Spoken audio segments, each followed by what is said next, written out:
And it looks like we are underway. Welcome to the second quarterfinal match in the Final Fantasy Mystic Quest N80% tournament. It's Penguin Ninja and Mag is here with me. How are you doing, Mag? I'm holding up. I still have to explain to the entire Discord my entire root variation for the Venus Shield, but We'll get into that in a little bit. So, if anyone didn't catch the first quarterfinal, the number one overall seed, some DDR noob, went to essentially the final fight before he finally put away Borum in a race that was all really close. I was watching that one. That was a good one. Borum was probably ahead at random parts for a large chunk of the race, actually, as Marsh finally goes down to the Behemoth fight. So the winner of this race will get some DDR noob in the semifinal. As Opus makes his way through the Behemoth fight. Marsh is missing still, unfortunately. Yeah, it happens. It does happen.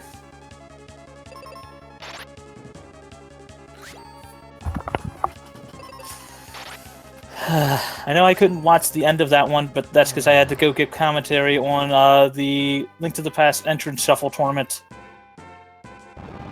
Yesterday's race was pretty good. They were neck and neck, probably no more than 40 seconds apart the entire race. And Borum actually got to Za first. Yeah, was one attack away from killing Za and got killed. And that was enough for some DDR. that I had to go, get ready for that one, but it was heartbreaking to watch at the end. It was. And I'm gonna guess that this race is probably gonna have, even though the Behemoth has already done some stuff here, that this race is gonna have the same parity as that last race because, between the two of them, their PBs in the group stage were only separated by a minute and a half, and in their first round matches, they were only separated by couple minutes also, so that's basically about the difference between the bird trolling you and not trolling you. Yeah, so Marsh got past Couch in a race where Couch had to forfeit, but Marsh still put down a 2:19 or something like that, and then Opus got past Silverfire with a time of 2:09 or something like that. I was actually on commentary for that race with Marsh on that one.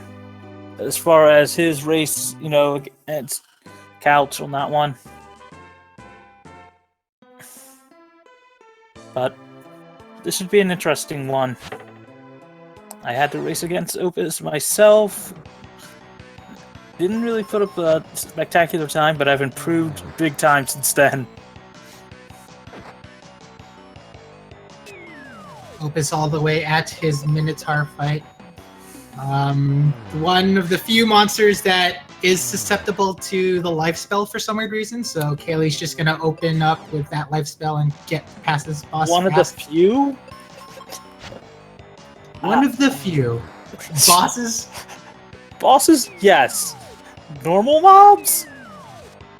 I've just started single targeting some enemies in the tower that just have the chance of killing me because of that.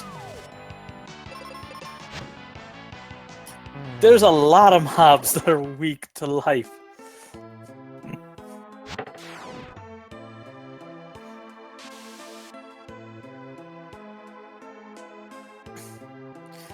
But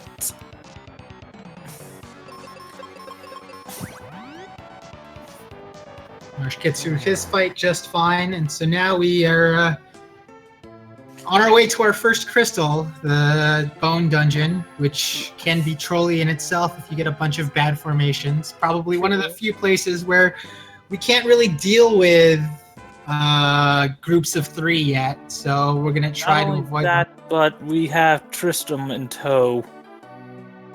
He's not great. Yeah.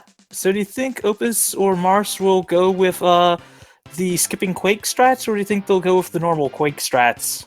So I actually scrimmed Opus last Sunday, I think it was. Saturday, might have been Saturday, and he went Quake strats. I think he will go Quake strats again. I haven't seen Marsh run in a while now, so I don't know if he's gonna go Quake. I know Marsh still likes to take the Aegis Shield, and that's actually a very good bet in races. Depending on how far ahead you are or not. I know I've just learned to just pick up the Quakeless stretch, but then again, I naturally just, take an extra seed or two anyway, so why not just save the time?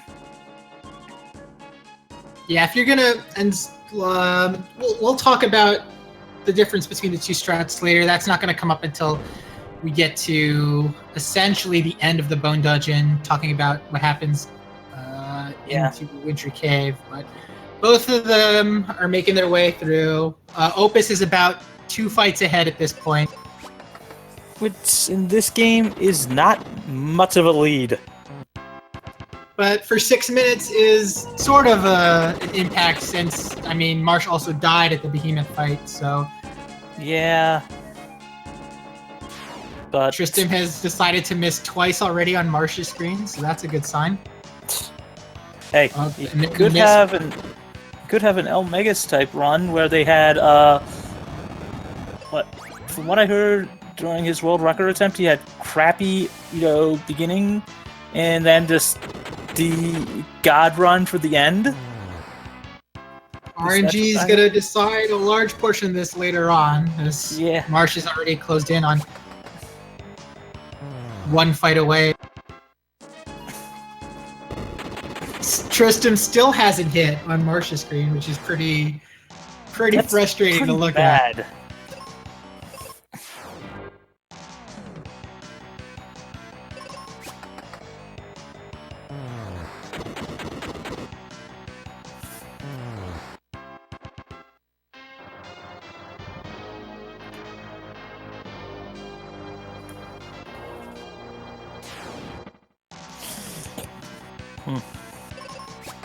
On our way to our first major item of the game, the first 3 seeds. We're gonna take good care of these seeds because we don't get many more of them unless we actively make them, which we'll talk about in a second. Until the huge skip in this run. Well, not just that, but also, technically you can pick up a set of seeds at the rope bridge, but who wants to actually drop there?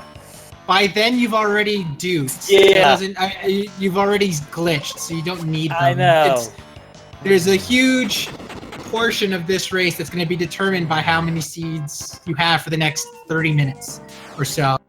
Ideally, if you're on Quake Strats, you'll want at least 1 more seed. If you're not on Quake Strats, you'll need at least 2 more. And we'll see when both of the racers decide to take their... chance to duplicate seeds if they want them. I know, I'm a fan of, if I get a bad, RNG, I will just straight up, okay, I'm just taking it now. If I'm on pace and it's like the mobs leading up to the boss are, decent. Opus is probably going to do it now, because he's got a 3 formation. So, we do it at 3 formations primarily because we can't kill them in 1 turn, so it's a waste of our time to try to do it in 1 turn. So what we'll do is we'll actually queue up the action of using a seed with Benjamin, the main character, and then we'll back out and run away. And what ends up happening is that the seed will be returned, and then the game state will be the first thing that happens is the game state will be reset, and then the seed will be returned to the inventory, which actually creates an additional seed. And so that's how you end up with an additional seed that's how you end up with 4 seeds when you started with 3 seeds. Yeah. As Flamer's Rex decides to go double rip Earth to start out the fight on Opus' side. And both of them on a decent pace too. If Flamosaurus doesn't troll them as much, Marsh also picked up Quake, it looks like. I just saw it on his right. I'd say they're at maybe a solid 11, depending on the fight. Maybe a 10 if they're lucky. It'll depend on if Tristram crits. I think if Tristram gets 1 more crit on Opus' side, this is probably a 10:45, 10:30-ish Flame Rex. But if he doesn't get it and he has to spend time healing... Yeah. This is one of the benefits of, Quakeless strats. You do tend to actually have, the time you save actually does come off early. Great by Opus. He probably just needs Another 200 or so damage to kill. He's gonna go all in for it, I think. Hey. Is that lethal? Yes, it is. It is lethal. Wow. Ouch. So now Marsh has a chance to take the lead in this fight by just being a little conservative. Yeah. That is true. That is very true. I know. Okay, so he is going to go conservative. He is going to defend Benjamin with Tristram and let Benjamin do the rest of the damage in this fight, knowing that he's actually ahead. I mean, maybe he knows he's ahead. I don't know if he's actually watching. I think he probably is watching on that one. But now he's through 10:52, which is a little bit behind schedule, but that's to be expected since he died in the Behemoth fight. Yeah, I know with Quakeless strats, you can make up the time for death at the minute, at the Behemoth. As I've actually come close to getting a 9, even with a death at the actual Behemoth on that one. It was, 13 seconds off, if I recall? Struggling to keep Benjamin up in this fight. They both had horrible RNG so far, in the sense of Mosh taking an early death, and Opus getting a bad Flamosaurus. You just can't get... Flamers just doesn't want to hit Tristram. It's the, primary problem of this fight is that if Benjamin goes down a bunch of times, he just doesn't have any... the damage is coming from Benjamin, it's not coming from Tristram in this, so... Yeah, because Tristram's attack is actually... The boss is resistant to his attack. It's kind of amusing. This early on in the game, you'd figure they would actually... All in again, and he didn't get him.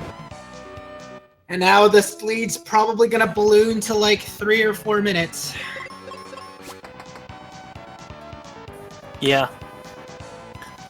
But as you also noticed, for everybody in chat, Marsh picking up cure potions. This is essential for a glitch you will see coming up later on in about, 30 minutes-ish? 25, 30 minutes, yeah. Yeah.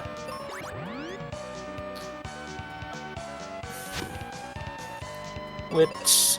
Marsh is on his way out of the Bone Dungeon. He's going to stop to pick up this Steel Shield, and then that's going to be basically it for this one area of the map that we probably won't see, at least on Marsh's screen anymore. What's even more amusing is how much that Steel Shield saves us just for the defense, not even the speed that it gives us. Yeah, we very much need... We don't take a lot of defensive items in this run. This is... If people watching here haven't seen this run before, Oh no, Tristram down. Is he gonna survive this? No, he's not. Oh god, Opus. Oh god. And I've seen, some runs killed. I won't say killed here, but just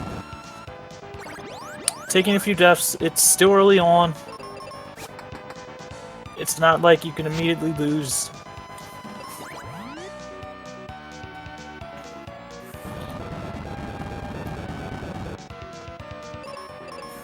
Did you ever get a chance to watch the one match where we had someone actually get 11 Sphinxes in the exit battlefield? I don't know if I did. Yeah, it's I think it was one had 11, the other had 5?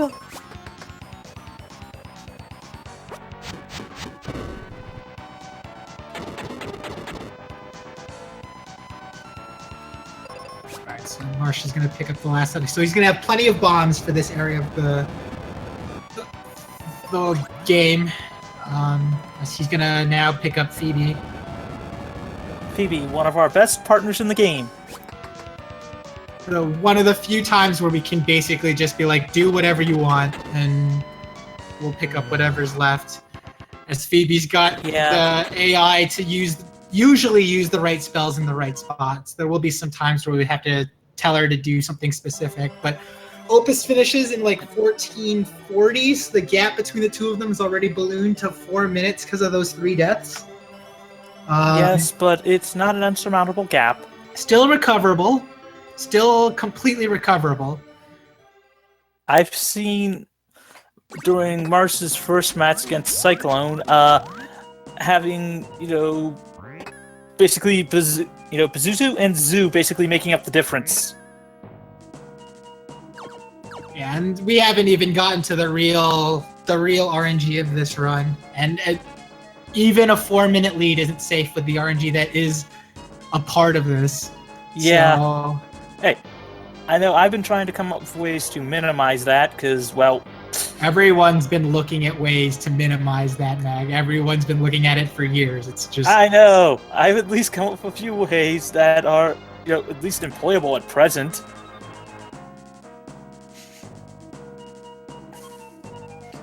But that's me on that one.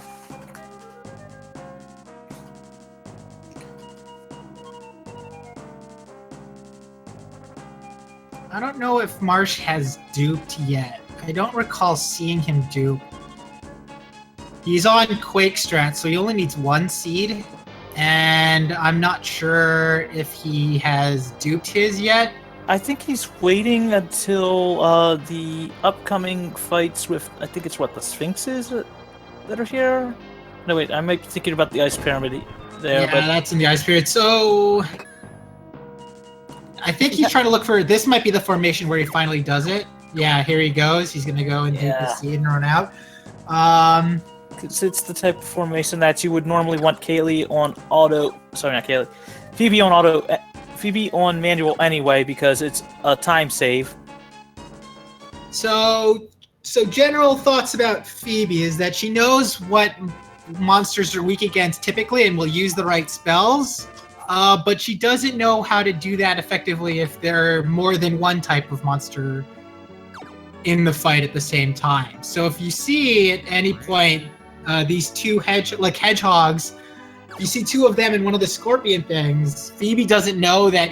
She knows that the hedgehogs are weak to fire, she knows that the scorpions are weak to fire, but she doesn't know that they're both weak to fire, so she won't cast fire on everything. You have to actually actively make her cast fire on everything. Yeah, and it's even worse when it's like either Phoebe will single target or pull out her bow and just shoot that one, depending on her setup.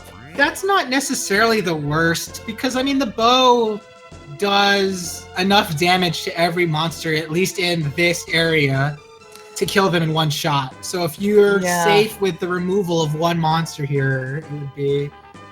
Not just that, but also with Ben's bombs, depending on the number of enemies that are on the screen, you will tend to deal more damage to the 2 of them, the remaining 2. Which is sometimes, enough to actually finish off a fight.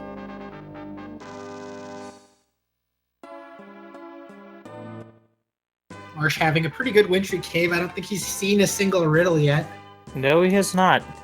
He's gotten some pretty good first strikes and just been able to, completely avoid them.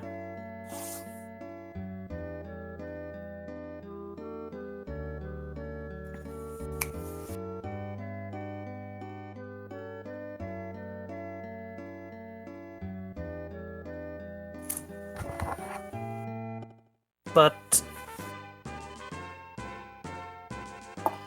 he's approaching his squid fight.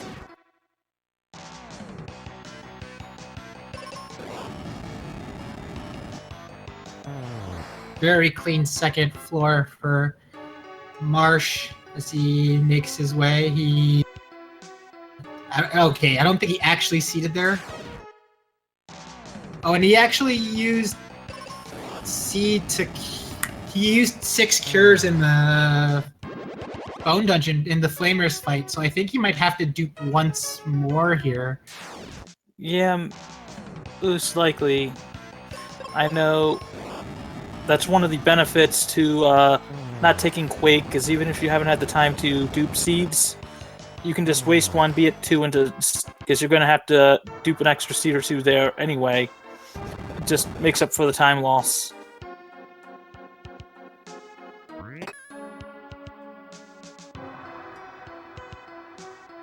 Oh, he's getting great formations. He gets again the 3 turtle fight where he can just blow through it.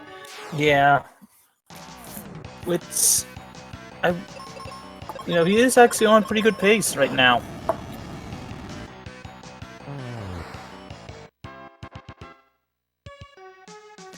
Finally, our first riddle. As long as Benjamin doesn't get riddled. 2 riddles there, but that's not too bad. I'll say this much.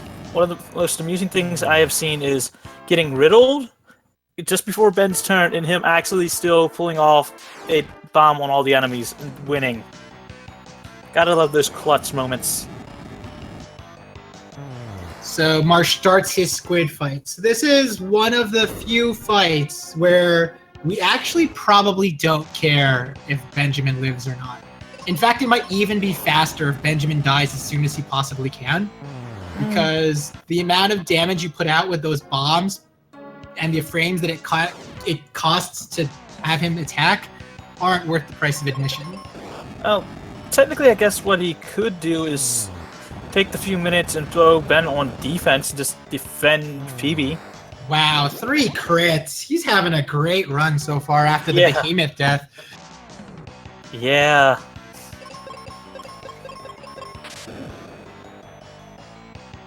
Yeah. Now,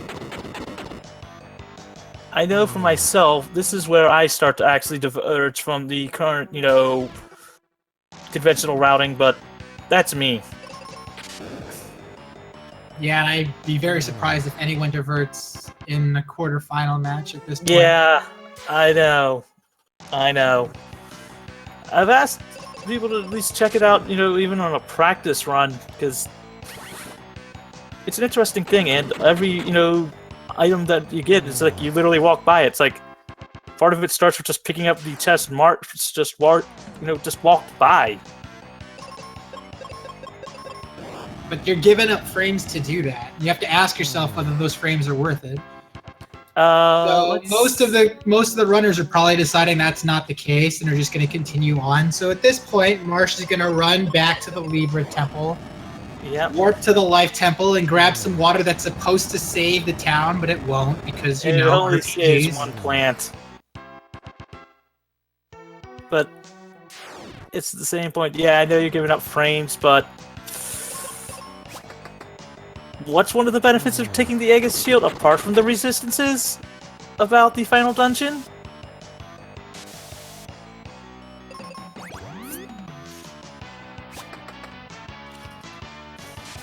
Oh my god, Opus is struggling. He did remember to grab the skill shield, I think. He is just not having any luck whatsoever. I've had days like that. I've had runs like that.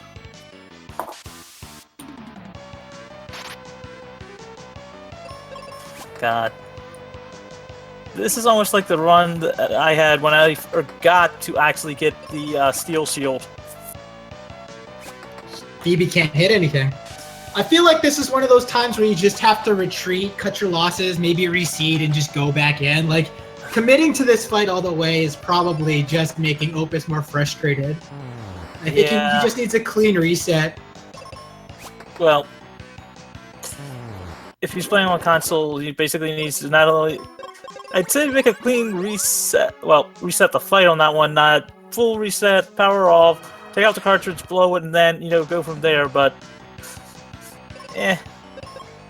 Opus probably had a situation where he had 3 hedgehog, 2 worm, 3 of the 2 worm, 1 hedgehog fight, and then he tried to use fire all 3 times, and it cost him when he didn't have a fire for that. Yeah, that hedgehog fight usually just requires I just usually throw a lightning out. You have to say, if you're on Quake strats, you have to save that cast for later. It's just the issue of you have to know in advance that you're going to be short of fire. You have to try to... That's one of those cases where you need to use Phoebe's bow and arrow to kill one of the monsters so you don't waste the fire cast. I know. Marsh got an early level 8 and is on his way now. One more fight before his snow crab fight. Yeah, as we... I don't know whether or not you could call this a sequence break, because the developers did give you the ability to do that if you were smart enough. A mini break, I think you can call it. Yeah. So if you play this game regularly, most people would just... He's got to push that block one for... Yeah, okay. Most people would actually move the blocks to the right and have to take on 2 more fights in order to get to the boss. But it turns out that you can line up the blocks in a specific way so that you can skip the rest of the dungeon. Yeah. However small it is. Which is a time save. Small ones, but they add up. Dodging 2 fights. It's dodging 2 fights. And it does actually help us out because we have a very tight mana pool that we're trying to hold on to throughout this whole water crystal area. Yeah. But Marsh just getting insane time right now. Ooh, Ben taking a death. It's a little unfortunate, honestly. Yeah. Is he going to go all in on it without bringing up... Or is he just going to clear the chaff? Okay, he did. Now he's going to bring him back up. Yeah. Opus is behind still about 4.5, 5 minutes at this point. As he finishes his Squidite fight. And I think Marsh knows because he's playing super, super safe in this fight. He's letting Phoebe cure instead of going out and doing damage, so that crit. Get in some axe attacks. I mean, they're not crits. Crit. The crab just doesn't like axes. I know, but I think Marsh on the last round actually got a crit. Which is over 400. He's gonna let Benjamin carry this entire fight, it looks like.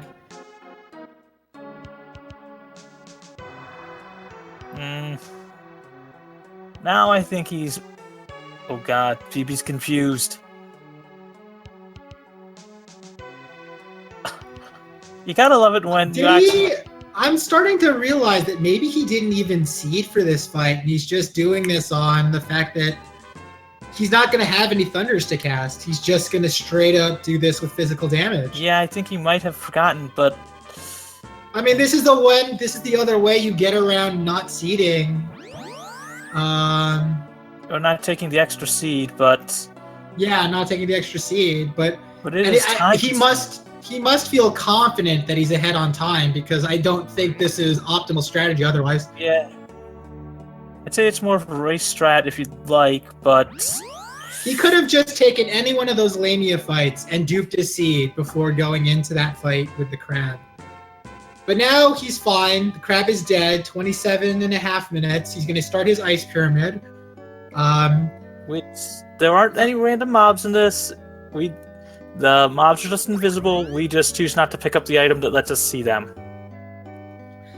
If anyone here is new to watching this run and wants to have a good idea of what an average barometer for this run is, 30 minutes, a good run is 30 minutes hitting the switch on the right side of the 3rd floor of this dungeon, which I'll tell you, I will give you a clock on that when we get there.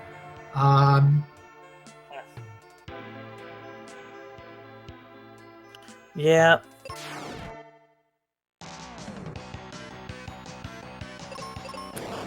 This is where basically the run truly starts, I guess, because it allows us to start getting everything together for our biggest skip in the game, and where a lot of the major differences can, start to happen.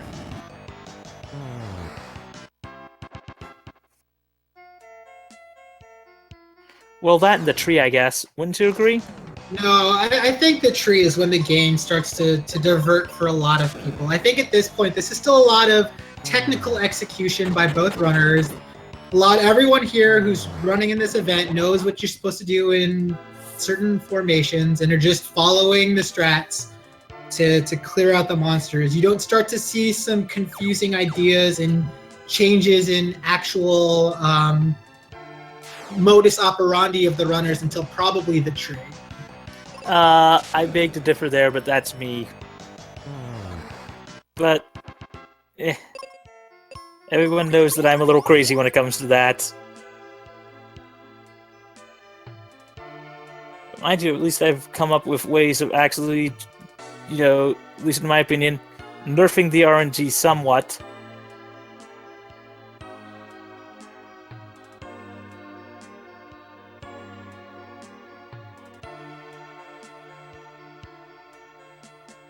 And here's the rehash Squidite fight. Although this time he is not a boss. Marsh is already out of Thundercasts. He's probably, I don't know if he knows this, but he's probably going to be short one Thunder this way unless he does something about it later on. As neither runner decided to take fire, which is optimal.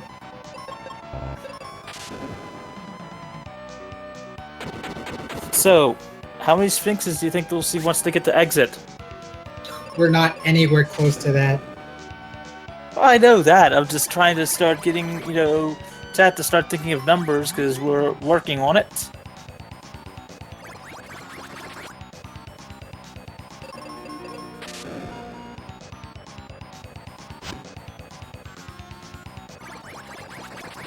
Opus is just not getting any RNG.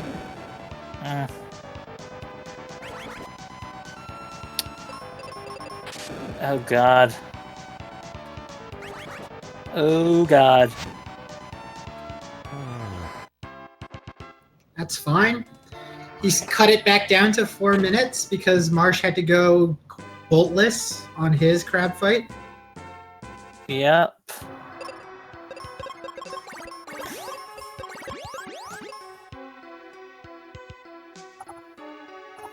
Mog. So he's got one final fight now. He's going to hit the switch at about 31:40. So this is now on pace for probably around a 39 to 40 minute golem, which is about the average time. You'll see some of the good runners with a really good time get there at about 30 minutes. And when you do that, you're lined up for a 37-minute ice golem.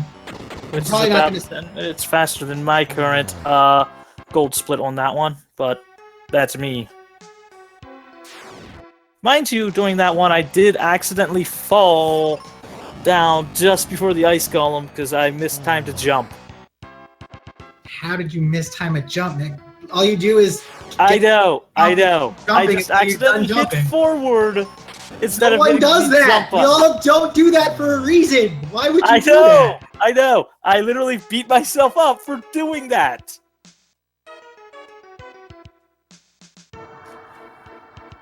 I know. I was on pace for a 45, which is about 4 minutes ahead of my current split.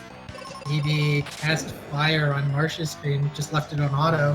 You might actually be short a couple spells early in this. We'll see. Another fire spell. This is slightly suboptimal, but it might still be okay. You might have to...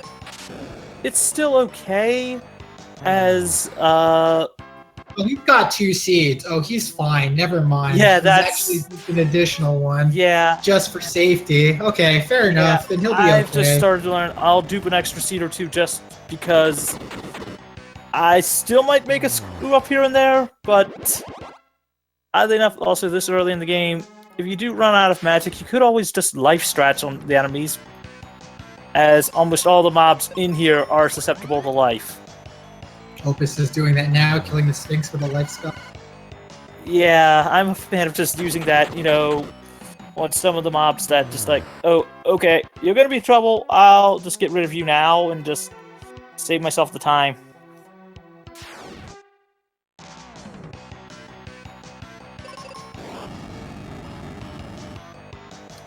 Mars also opting for the Goon Kid strats.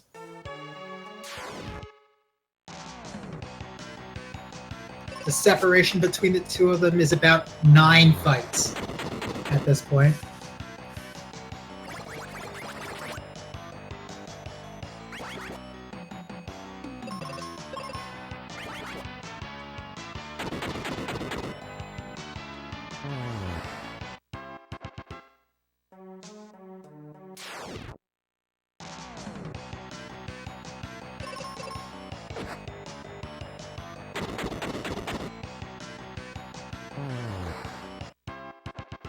Oh god, he's got to dodge the riddle.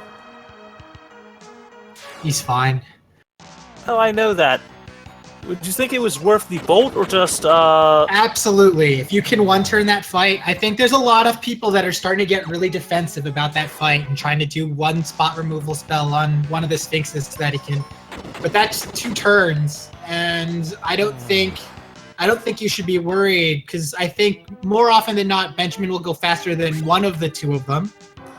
If that's not the case, because typically the first Sphinx will confuse Target Phoebe. Yeah, will target Phoebe, so you don't have to worry about that. But Yeah. so you only have to worry about the second Sphinx, and I think the second Sphinx, Oh. oh boy, this is gonna be a long fight for Marsh. Mishing with the life spell. R106. So the reason why some people play with scale instead of figure is that it actually saves frames to leave it in scale, because the game starts you out on scale. Yeah. And it's also the whole factor just saves some frames, but it's also cool. I mean, most runners probably don't even look at the numbers with a lot of emphasis anyway, because they have a feel for how much damage everything does and what will kill them and what won't. And so... Yeah. That's why, I know I could save quite a few, things where I just don't have to switch over to auto. I could just leave it on auto. But, as I said, I have separate strats. I think I think Opus is doing a good job fighting his way back in. I think he's already back down to under 3 minutes here, which is really great given where he was about 10, 20 minutes ago in this run. Yeah, dying how many times? 3? 3 times, and 3 times late. Like, 2 of them were just like on the last attack again. Yeah, that's the thing about this game. You never know what's gonna happen. Well, some of it's gonna happen, but never count anybody out. You're gonna have to deal with some RNG. You're gonna have to pray to RNGesus and hope.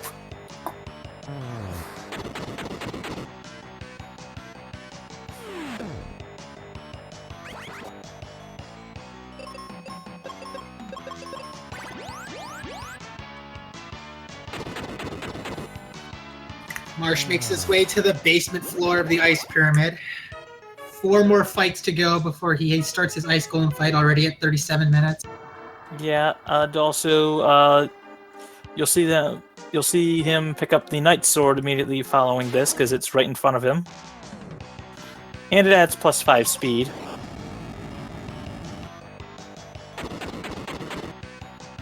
By the way, Penguin. What's up?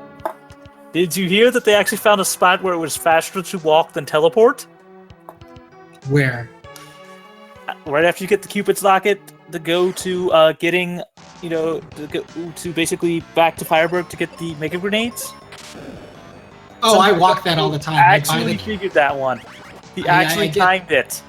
Okay. It was actually faster to walk than to teleport. Yeah, I mean, I do that all the time. I walk, get the Cupid Locket, walk, get to the Mega Grenades, then warp back to Windy and exit. Yeah, they figured out that it actually was optimal to do that all the time. Instead of just taking the exit because of the NPC RNG.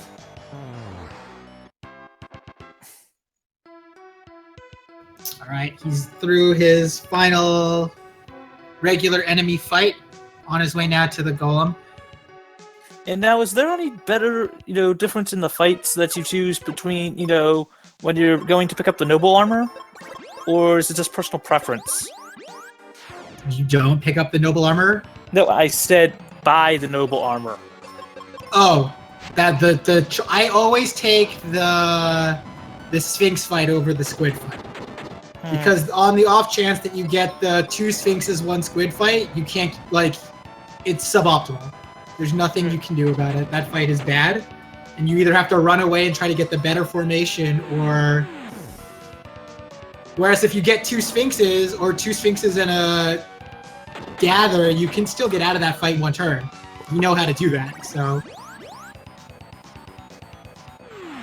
I have not been paying attention to how many spells Marsh has cast on his side now. My guess is that he's at 24. Neither have I on that one, but... So, Ice Golem, 6,500 HP. If you're one of those people that likes to do the math on a fight as you're running it, all you have to do is count to 66 by hundreds. The fire spell does 606. The bombs do 402. So Occasionally he'll do essentially- that waterfall, and it'll recover 200 for himself. So I think, okay, so he's probably around 5,000, 5,200 at this point. Yeah. But he's, on great pace. At least for now. Bold to go all in, but he's gonna get rewarded with a missed hypno sleep. This is probably the fight. 40, Yes, 40 minutes, 33 seconds, clearing out. Yeah. Now we're going to start seeing the, the only battlefield you will see us ever run, or ever even do. And that's for a certain spell that, well, is so busted, it's just worth it. And that is Exit. So 40-33. Let's see, because Opus is only 2 fights behind plus the boss fight at this point. So we'll see what the split is at the Ice Golem in a little bit.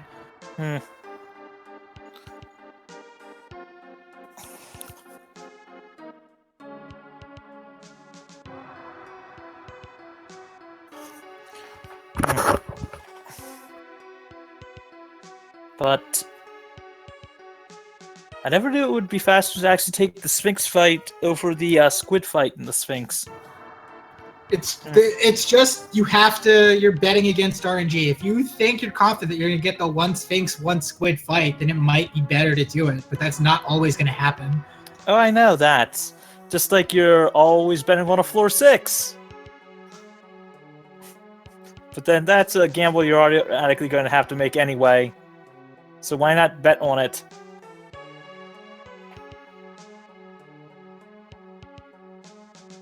See if Marsh is going to divert for the bombs. He's at 17. Looks like he is going to grab them, though. I'm a fan of grabbing them just in case. But it's not completely necessary to grab them if you're going to go to the battlefield and you already have more than 10 bombs, because you'll have multiple opportunities to grab bombs later on. Especially in Focus Tower. So, chat, let's start seeing some Sphinx guesses.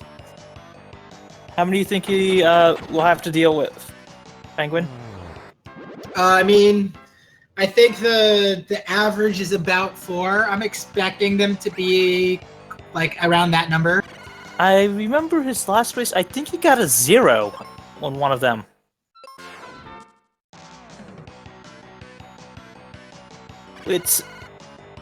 Seeing 0 Sphinxes is just... it's ungodly on that one. I've yet to see the 0, and right now... Wow, the waterfall spam on Opus's side is pretty rough. That's 4 in a row that he's cast. Ew. But he's through. 43-30, so he's back within 3 minutes. And how many Sphinxes have we seen so far on Marsh's side? 2? I think 2. Yeah, so far playing out to the averages at this point. Yeah. 2 out of 6 fights have had a Sphinx. Yeah, I mean, myself being a gambler, I try to, use those averages to my advantage, but that's me.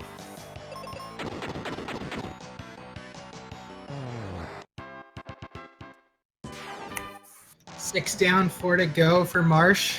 Still on 2 Sphinxes, which is real good. Yeah.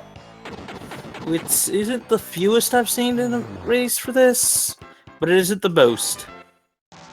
The saddest thing was seeing that 11 Sphinx run I think it was the last one. It was basically with like 2 battles left. It was just the thing that kept piling on. He's got 1 fight to go after this, and he'll be through. Yep. And he makes it with 2 Sphinxes. Which is an actual decent amount. That's a better than average amount, so... Yes, it is. Can't complain about that. You'll see him go and push this block, which the game will not let you screw up.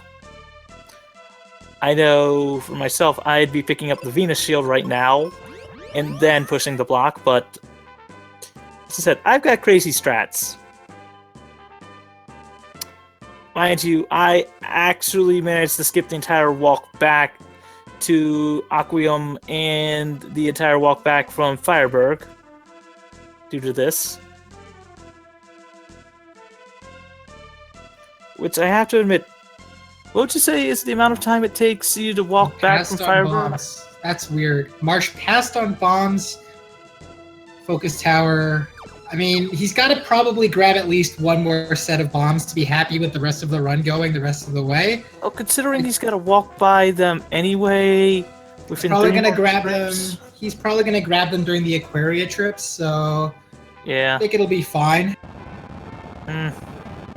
But it's just pretty weird to see someone not take, like, he could have just taken them Nan and then not taken them during the Aquaria trips. He'd probably be okay. Yeah. Here's the big skip. This is the one that makes this run doable in 2 hours. Change. You'll see. We like seeds, and so we're gonna make a bunch of them. And then get 255. And you'll see Mars pick up 19 cures. Well, what happens when we buy 0 seeds and then use them? That turns our cure potions into sky coins, which we're not supposed to have up there. They're a key item. And because of that, with all 4 slots, our consumable items taken up, when we buy cures, it rewrites the key item slot of our inventory. We choose 19 because that gives us the Mobius crest. Personally, when I go to that... Not just the Mobius crest. Oh, the Mobius crest, the Sun coin, and the Sky coin. For me, basically, I'm buying... the 3 items we need to finish the rest of the run. And so... we decide, all right, that's all we need. We're done with that. Zero Sphinx fight? Opus is fighting his way slowly and steadily back into this race. He is doing as good as he possibly can. And as you just saw, Mars dropped a sandwich. Oh boy. Oh boy. And the Stone Gaze. All right. Zombie. The sleep isn't that bad. Especially it's awful. I would rather him just Stone Gaze me. Just kill me right away. I don't want anything to do I'll with... take the sleep because I can actually manage to get the... Okay, I wake up after that one turn. Almost all the time. Okay, you may be one of the few lucky people that do that, but for everyone else, that's not the case. I'd rather you kill me. Hey, I understand that one, but remember, I actually tipped the RNG in my favor. Because I can avoid it. That's the other reason so Tristan is back. We don't like him, but we have to deal with him for at least 3 more fights, unfortunately. Yeah, he is annoying. He is annoying. Oh, this is bold. I've never seen this before.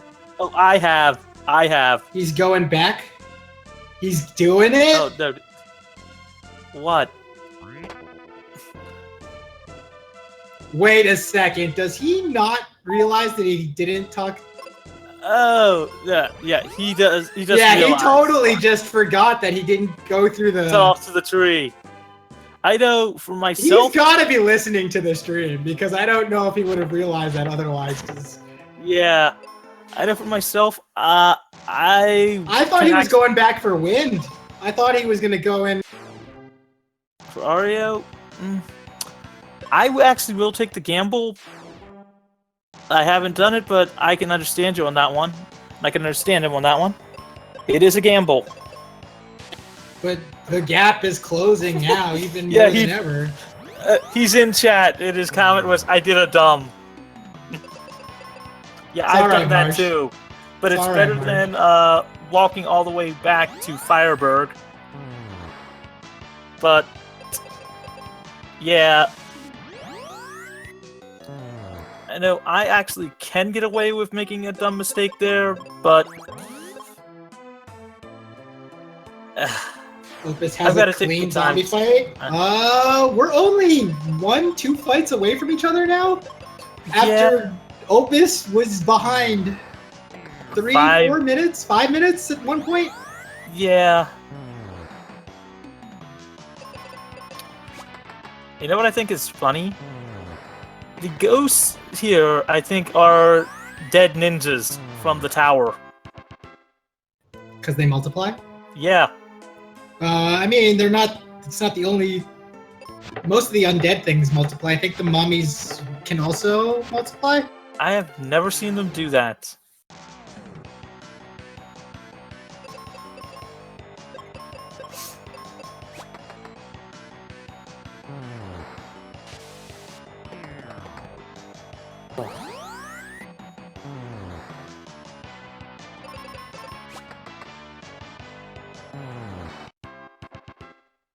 Alright, Marsh is through his 3 mandatory fights with Tristram. Yep. Talking to the Deku Tree. Opus struggling to get a formation he can work with here against this mummy. Okay, finally he can do something with this.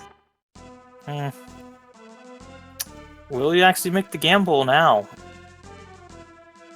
Opting not to get Decides not to do it. now. It's not that hard of a fight. Yeah, but I think it's actually good to have Kaylee because I think having the bonus speed plus the fact that you have the wind spell, even though it's a long cast animation, is actually not the worst alternative route. It's more the fact that it depends on what you get, and if you think Tristram can actually hit with life. I mean, at the end of the day,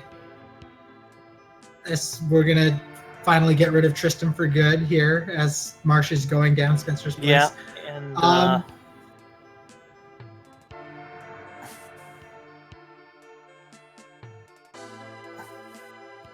look, at the end of the day, I think it's about, like, I've seen a lot of the Tristram version of that fight with a lot of exit, and I don't know if I agree with that, because I think you do kind of want the experience of killing a ninja and a chimera. Oh, the trick in that one is essentially to life whatever, life either the ninja, or if you get the Jin, life that one, because that can one-shot them, and you will get the experience from that one, and then exit the other mob, because you're normally going to exit that anyway. Or in worst case, you exit the chimera. Grappling hook incoming. You mean the claw shot. We don't trust her with bombs ever. Please, let's not ever do that again. Yeah, she nearly kills herself and you.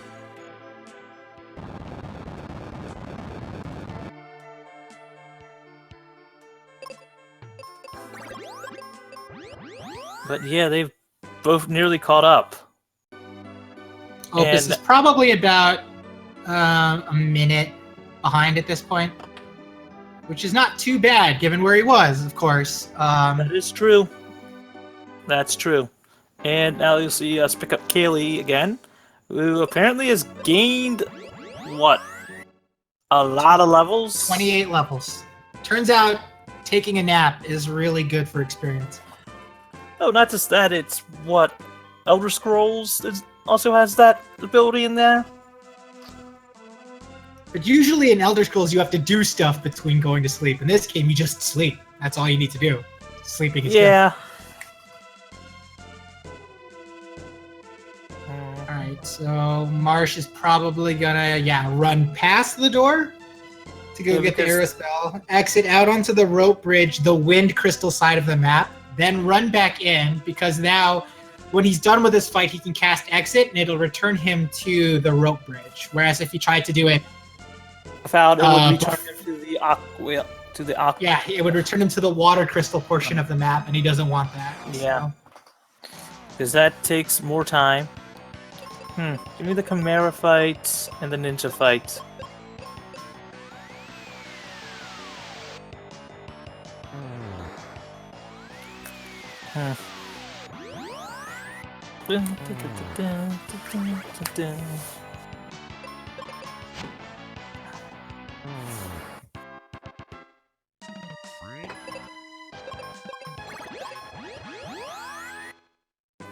All right, No. so Marsh is going to make his way back to the tree with the tree hugger Kaylee, hopefully giving him access. So timing-wise, this is a pretty good run timing for Marsh. Typically, you want to try to get into the tree before the hour mark. So ideally, we're gonna. Oh, Opus is gonna take the fight right away. Interesting. Wait, does he remember He didn't that walk out. So he's God. going to take the fight straight away. I hope he realizes that he's taking the fight straight away, too. Ew. I think both of them just... Ears open. Oh, he got the strike first, too. Nice. So he's going to be, didn't have to take any additional damage. And yes, he is realizing he took the fight first.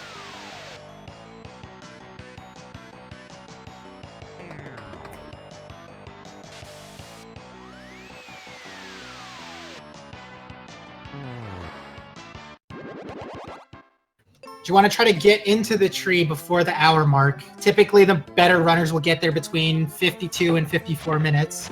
Marsh is going to get there around 57, which is not a bad time. But starts the actual, technical struggle of this speed run. Yeah, technical for most people. I mean, which would you rather have a skip for, the tower or this?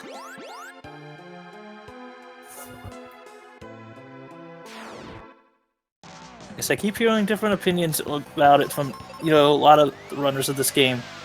Some say the tower, some say, the tree.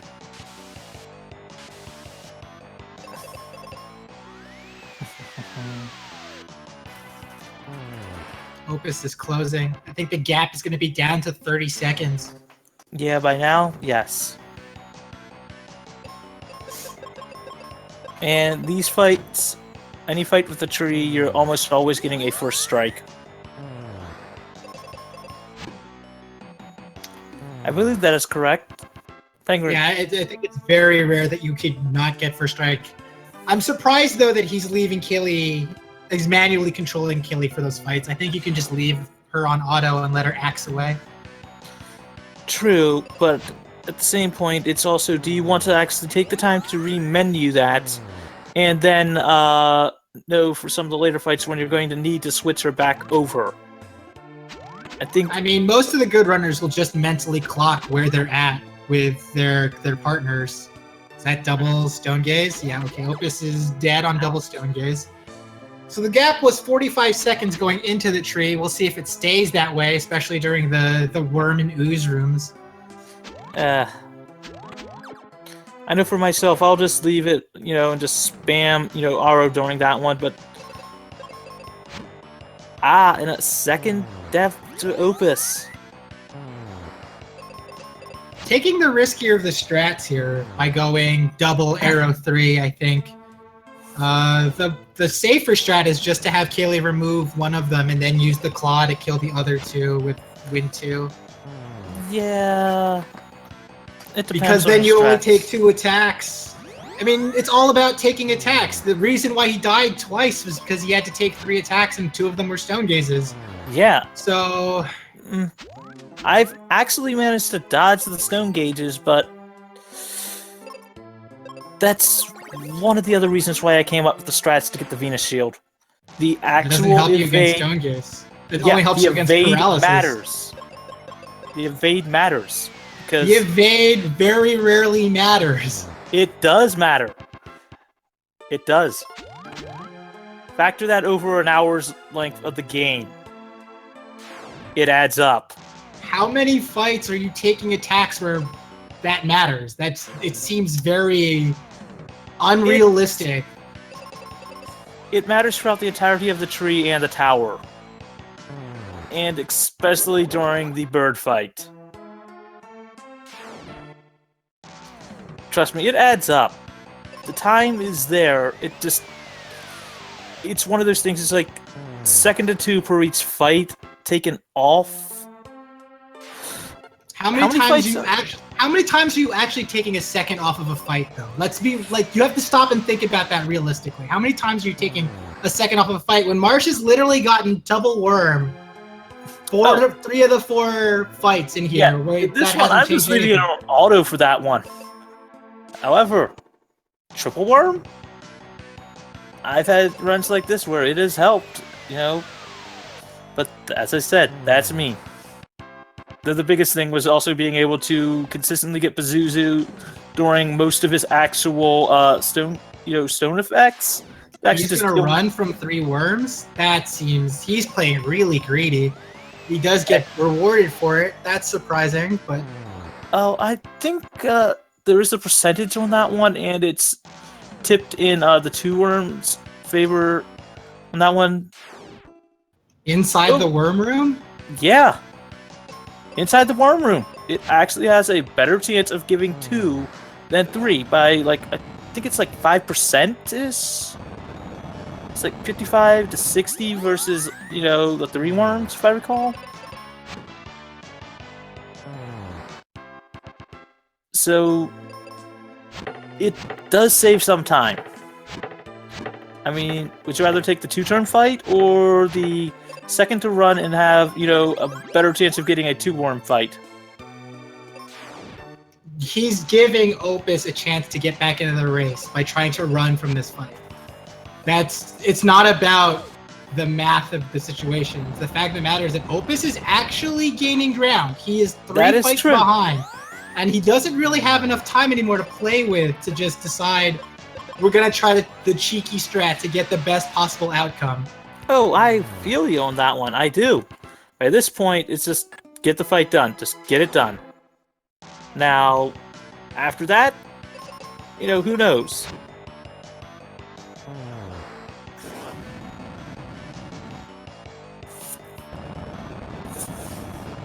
Now, do you risk the caster's curse or not? Opus got an ooze fight. So that's probably the one scenario where I would run. I don't want to take an ooze fight. I'll take 3 worms, but I won't take 2 worms and an ooze. At least you won't take it now because later on you have to take that fight. 4th floor, you probably have to take that fight. But on this floor, you don't want to take that fight. You can still get the triple worms or the 2 worms, which is a lot faster.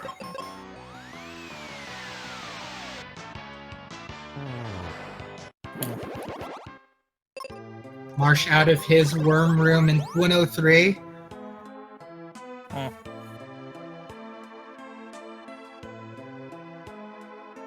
I'd say Mars is about maybe half a minute, maybe 45 seconds ahead, wouldn't you say?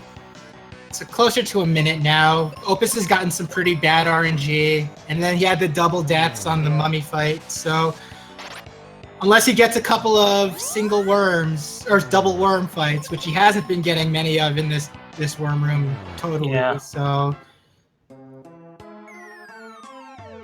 yeah, he just continues to get the ooze here. Oh. Gap might balloon back up to a minute and a half, depending on how the final 2 fights go after this one. True. True. But the worms are the worms.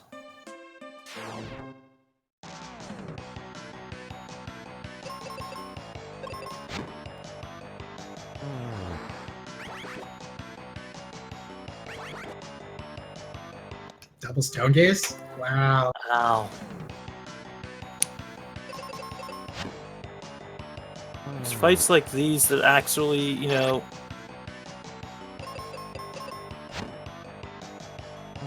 that can be annoying.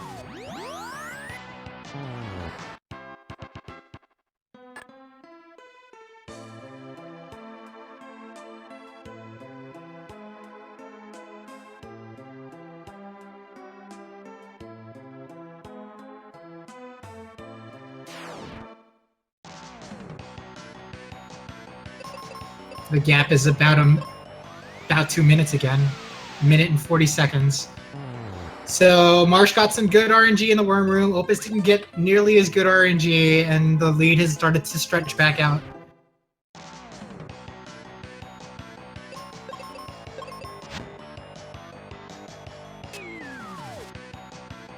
Well, as you can see here, Kaylee does have drain resist, and because of the resistance glitch, all of our partners are drain resist, and well, when you're trying to get drained, in this case, you'll end up getting healed some.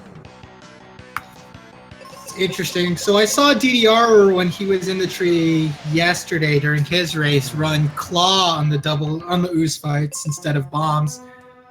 And I don't know if I agree with it. I think it's a little bit RNG dependent because you need to hit the. So the reason why claw is good is that it has a chance of randomly proccing petrify as an effect, and if you land that effect, as Opus gets double stone gazed, if you land that effect, the monster instantly dies. And even if you don't land it, you'll still deal damage. But the chance of that proc happening, I don't think is better than 50%. It's slightly higher than 50, I think, but don't quote me on that one. I haven't crunched the numbers on it, but even then, considering you're having to attack them anyway, as long as you, oh god. Oh no. The curse of holding down the A button hits.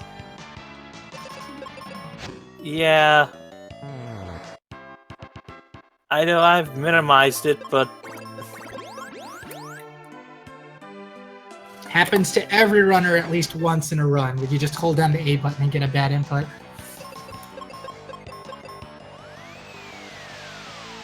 As long as it's not when you're menuing and you hit exit, then you're good. Oh no, Opus left Kaylee on auto.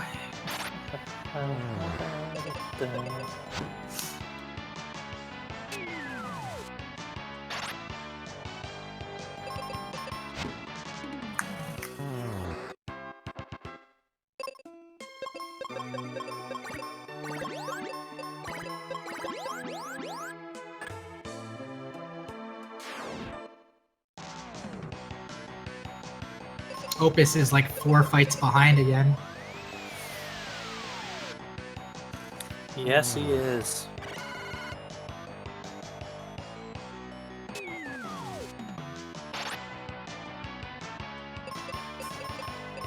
Now the bomb strats are still useful. Both strats on this one are useful. It's just take your pick. Is either way. It's, you know, it really does matter and doesn't.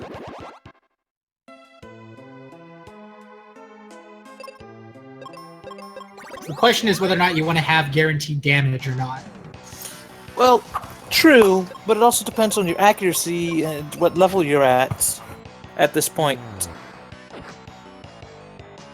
I mean, if you've already got the, level by now, the damage, your accuracy is slightly higher, so you do have a better chance of it. But if you haven't, the bomb strats, are a bit, more forgiving.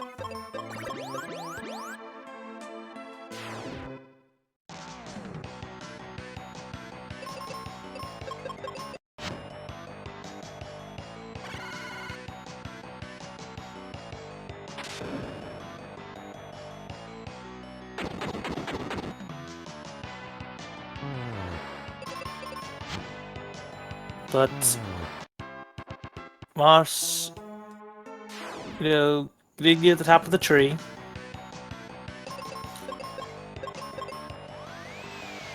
He's got 4 more fights to go before he sees the final boss of the area. I think so. Not sure though. I haven't really been keeping count, but Worm, ooze, skeleton. 4 fights to go. I know I'm just a fan of. Well, no, that does drag it out a bit, but and ouch, Ben taking a death. Yeah, okay, Marsha's just gonna go all in to kill him because Kaylee can't die to these oozes. It is the proper play, I'd say, on that one. I know for myself, if I'm using claw strats, I will, actually, if I'm using bomb strats, what I'll end up doing is just going, I will make Kaylee just take the arrow damage from the ooze and just finish up the worms by just bombing them.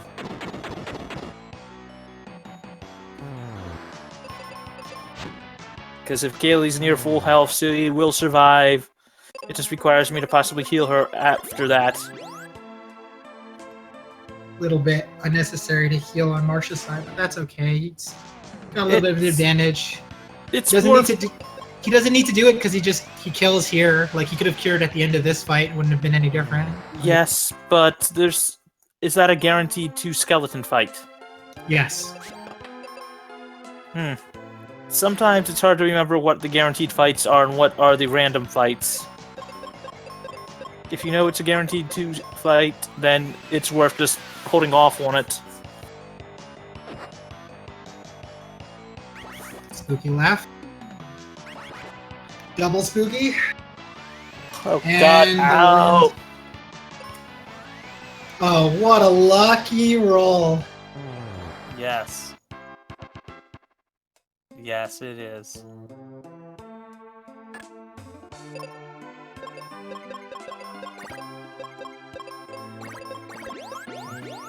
So the Ghidra fight.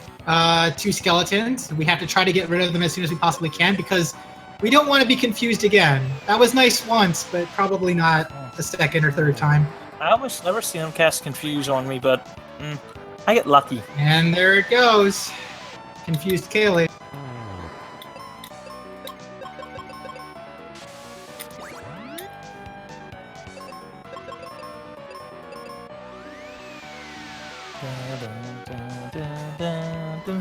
So the simple math of this fight is if you do 4 casts of wind with Benjamin and 4 casts of wind with Kaylee, Ghidra will fall. If you do less casts with Kaylee, it's not enough to do additional casts with Benjamin.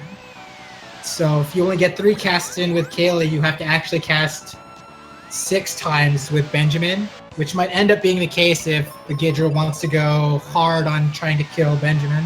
Or Stone. But...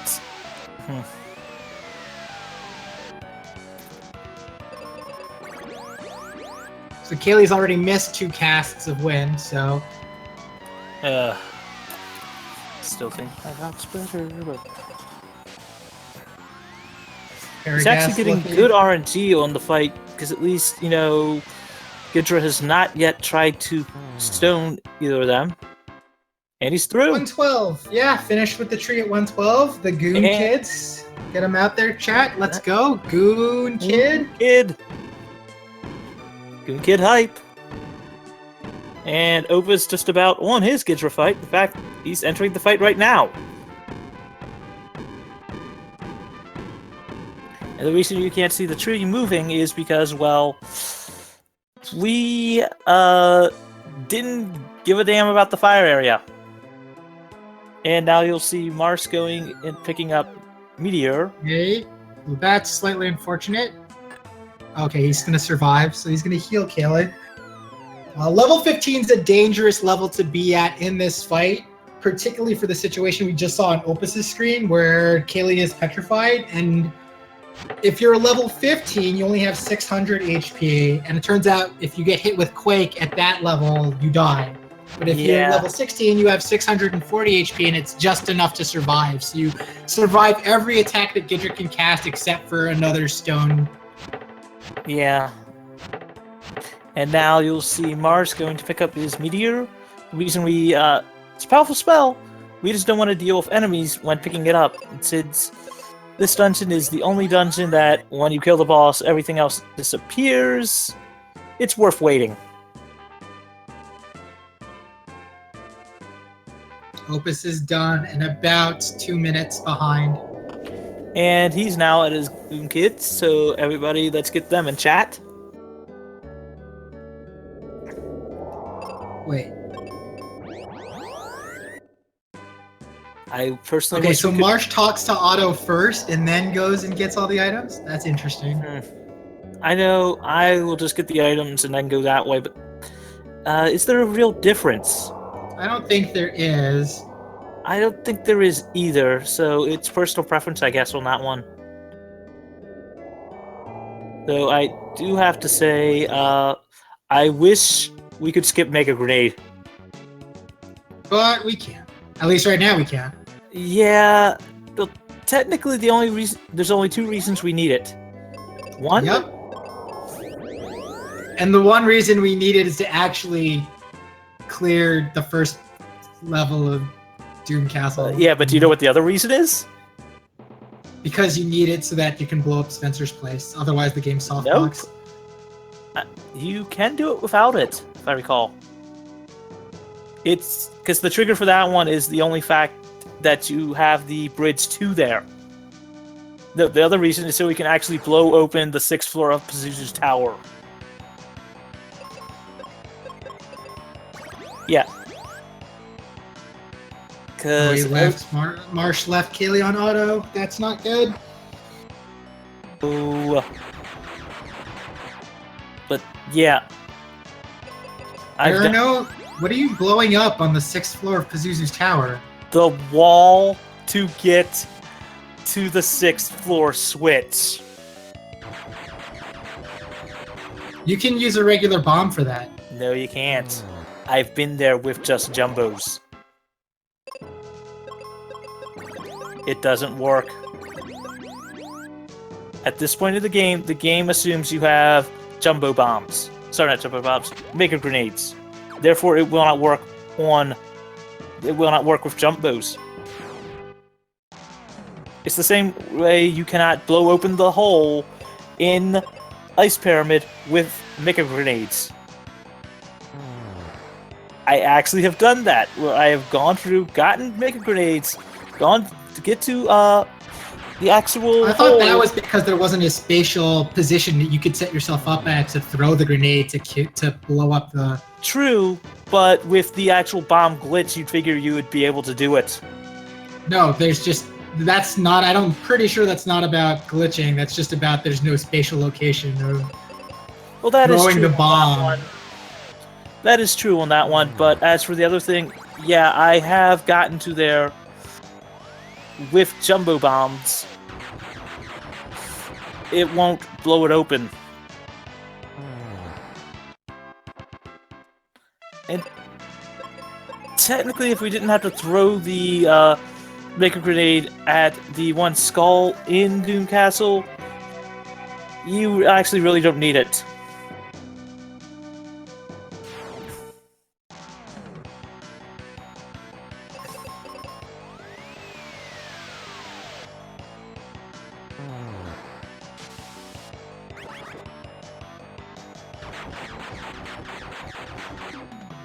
The bonus of getting the Cupid locket is that now Benjamin can't be blinded or confused anymore, which is pretty big.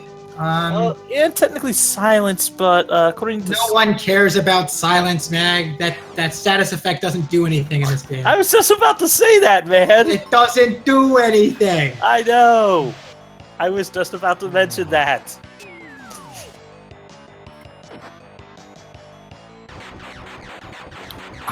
But yeah, this area is just a real piece of cake on that one. It's the primary reason we pick up the Meteor spell is because everything dies to one casted Meteor and a single target arrow spell by Kaylee. Except for Delahan. Well, yeah, but, he's a headless horseman. I mean, I guess technically if you wanted to save the frames and you don't mind risking it, life will work on most of the enemies here.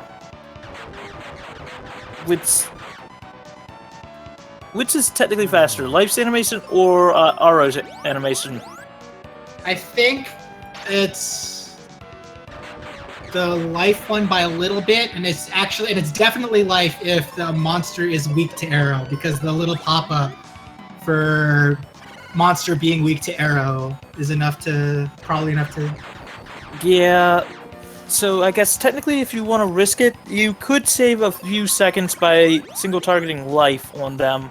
He's going heals. Well, he went heal strats at least once already. I don't think he'll get enough time to do it again. Because I realize now that Doulahan is poisoned, which is the least positive status effect you can put on him with the heal spell. Ideally, you paralyze him so that you can just continue to attack without. And Opus is caught up. Oh, he's going for it again, and I think he landed it. I know. Oh, Kaylee down on Doom Dance. I know. Doom Dance. Doom Dance. Doom Dance is so good. What a skill. And Opus taking a death. But I do know that the one thing about this fight. Oh God, I forgot what I was going to say. So I wonder if Opus is going to go heal strats here, if he's going to try to... Poison, as much as it doesn't do, as much as you'd think it wouldn't really help. And yes, I know the extra second or two on that one, but it sometimes does help, by just...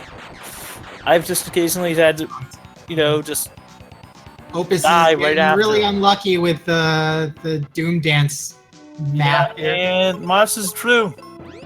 He's at the tower. So it looks like he's just going to leave it on auto, Kaylee. At least Opus is. Doom Dance? Oh, luckily you miss. So the large difference between auto and he's going all in. Yeah, okay, so he has transitioned to heal strats. And gets poison for his trouble.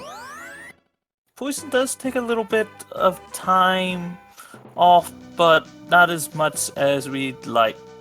Well, it takes it off, but if you're lucky enough, change the number of attacks that you're gonna need to kill him, so it's just adding time. True. If you're leaving Kaylee on auto, the chip damage does actually help if she gets a crit. Yeah, the chip is actually really important, because if you get 2 attacks off, then the 8 casts of Meteor that you cast throughout this entire fight are enough to kill Dullahan. Otherwise, you need additional damage from like an arrow spell or a... And... Poison got him, boys. I told you it helps! I told you it helps! The chip damage does help every now and then. And Moss in the tower, the Jerkbird's tower, basically the one area we hate. Now, would you like to explain Pazuzu Penguin, or should I? We can talk about that now. I mean, I'd rather talk about it when we see the bird proper for the first time on Marshe's screen, which will probably be where it'll happen first in about 3 fights. Yeah. Now, are you a fan of leaving Kaylee blinded or not? For here, it doesn't matter because, I mean, all you're going to do is typically cast arrow. Yeah. When you're in the beholder area, it'll be more important. But for now, could have been left on blind. It's fine. But I mean, if you're gonna go into the menu to cure anyway, you might as well deal with it. Yeah, that's true. That is true.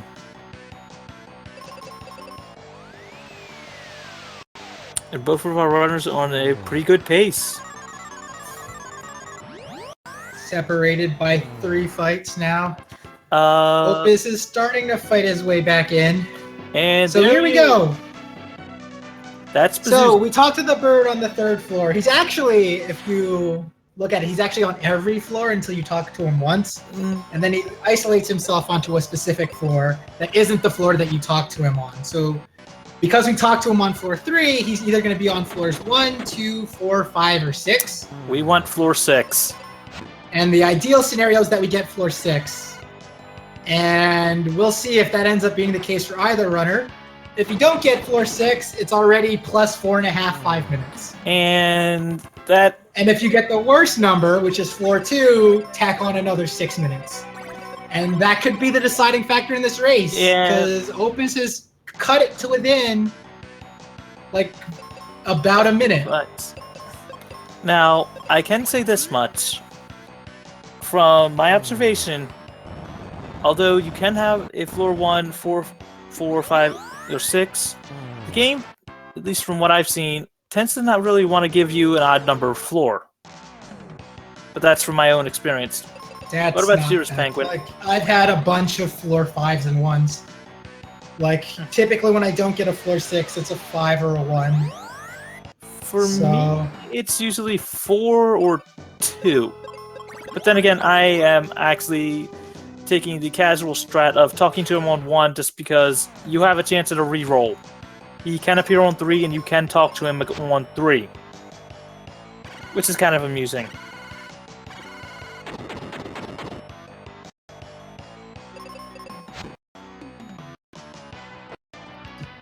Did you leave Kaylee blind and she missed with her first axe, or did you just straight miss with her first axe? She missed with her first axe.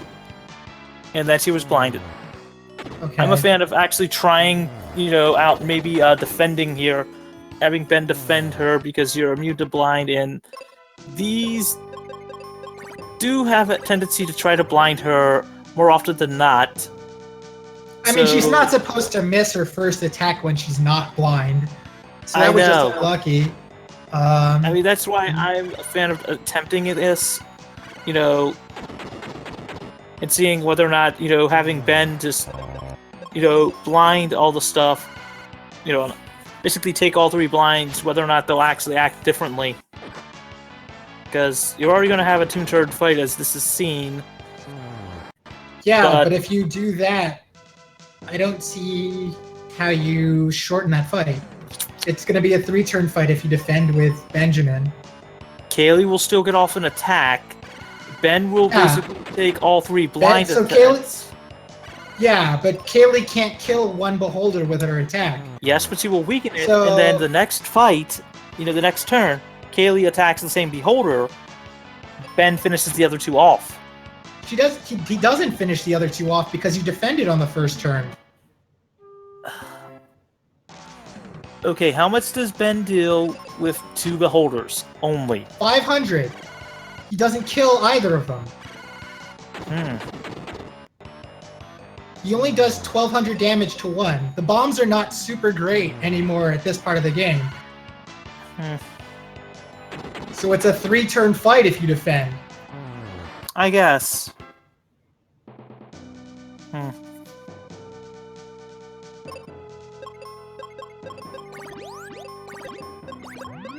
Guess this depends on the number of damage. There's no mathematical way to kill it in 2 turns if you do not do damage with Benjamin on the first turn.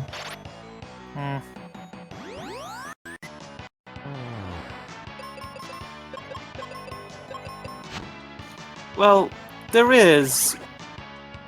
Actually, no, wait. Is there? Opus has taken the lead. Opus is in the Hellway before Marsh has gotten to the Hellway. Not by much. Not by much.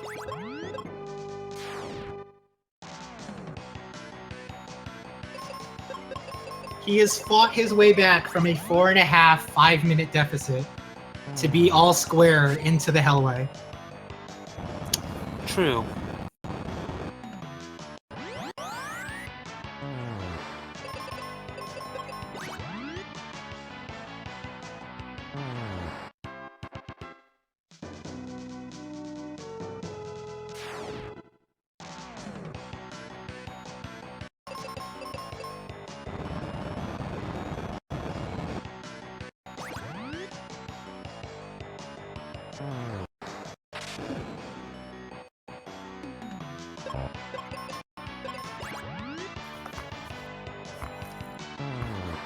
Marsh going for it. Not that risky, but You would have had to have gotten super unlucky to lose in that spot. I've seen it before. I mean, it's part of the RNG of this game, but it would have been... Oh no, Opus mashing A.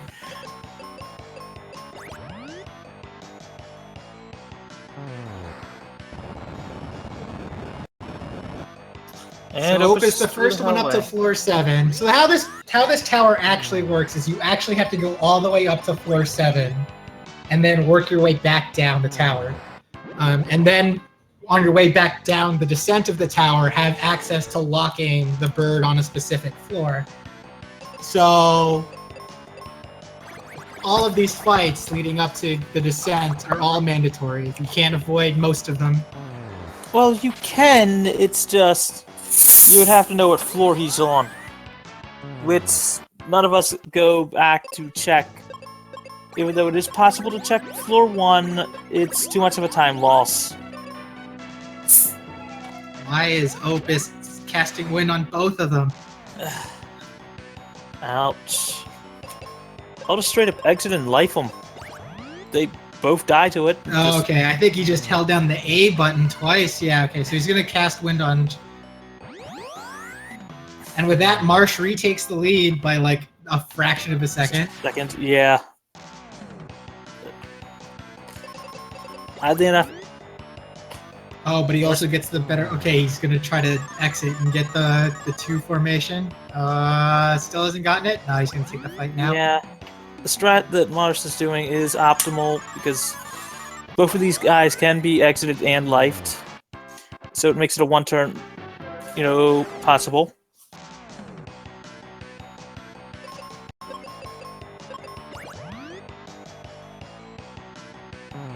Opus got a crit with his claw. Didn't get the proc, but got the crit.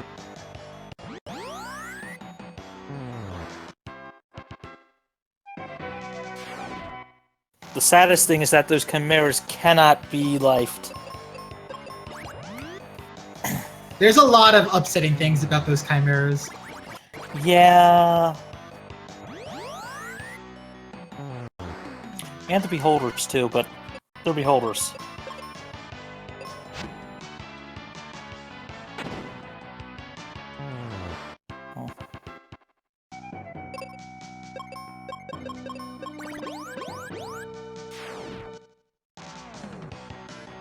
Just a couple of frames separating them now. Yep. So they literally have clawed... Opus has literally clawed his way back, and it's now up to the bird.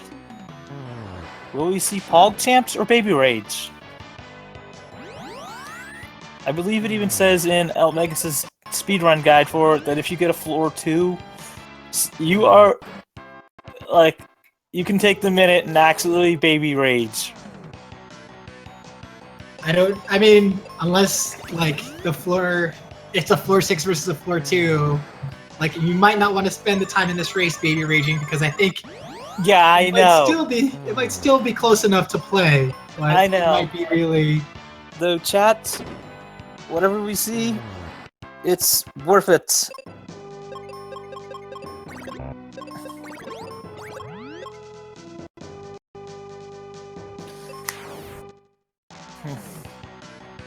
Literally nothing between these two racers at this point.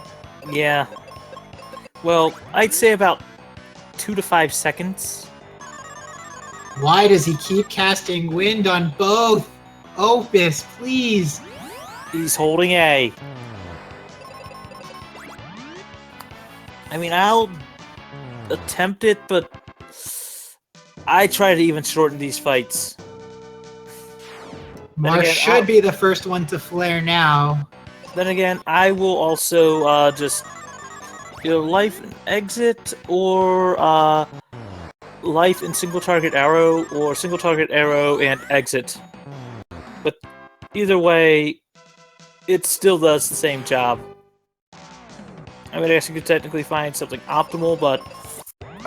Well, the question is, do you want the experience or not? Because I think exit is faster, but you don't get the experience. Correct, but for me, I'd say it depends on if or not, where you are in your level count. I mean, if you're looking at, you've already leveled, and you've had a few fights since then, you might not want the experience. If you're hoping, depending on how the rest of your battles go, possibly not wanting to go to 22 or 23.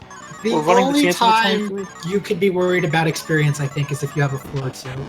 I think every other scenario, you will very rarely get to 24 unless you've been actively trying to get experience the entire run. That's true.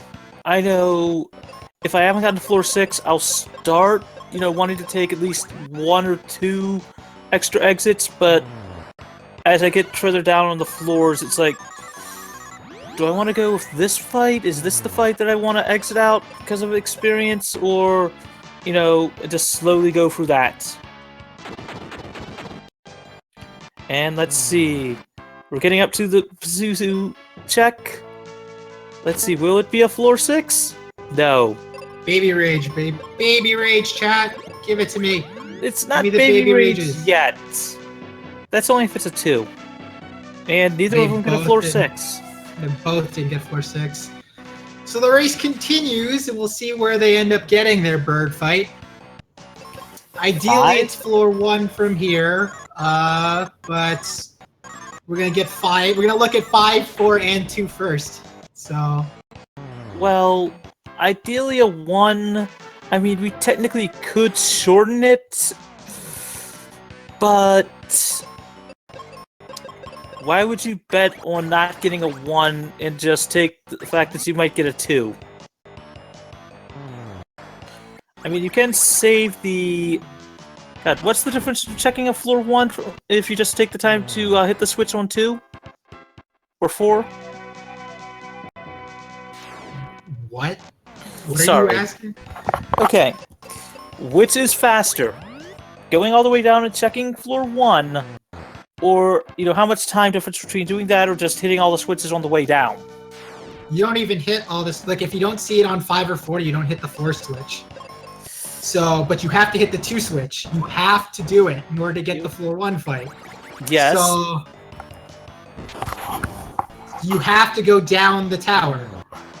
True. I'm saying if you haven't seen him on 4, how much time does it take to actually continue and hit the floor 4 switch versus saving the backtracking if it's a floor 2 versus actually banking on 1? Why would I take 3 additional fights if I don't have to take them? I know. I'm just saying, what is the actual average time on that one? Just out of simple The curiosity. difference between floor 2 and floor 1 is already 6.5 minutes. Mm. Because you have to take those fights when you don't have to take them if they're floor 1. And not a floor 5 either. So neither of them got floor 5. So the search continues for this bird. Now the difference between a floor 2 and 1 is just 6.5 minutes. Okay, so Marsh doesn't have 4. And neither does Opus. Are we going to see 1 for floor 2 and 1 for floor 1? We could get the double special, double floor 2. Oh god, don't even go there. I think both runners would baby rage on top of everything else. Especially with how close this race is. Opus appears to be menuing better. He's closed it back down again. But yes, Flare, most powerful spell in the game. We just get it because, well, it's Flare. And does he have the floor 2?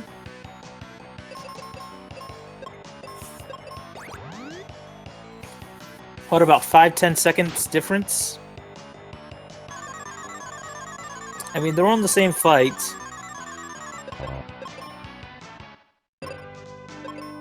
What happened? Oh, she missed with life. Okay, well, Yeah, that's he the missed with life, moral of the and- story is that's why you cast arrow in that spot, because then you don't miss. Okay, I think floor Opus has floor 1. Yay, him.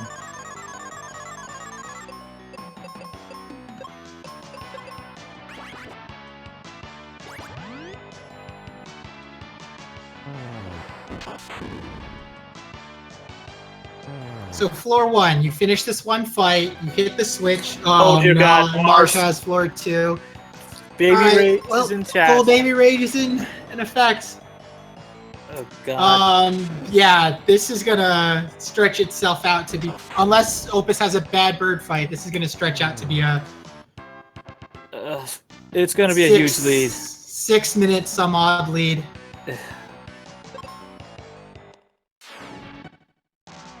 I don't know if Marsh knows that this is the mandatory fight. Like, it is a 3 formation, and you can't get a 2 formation here.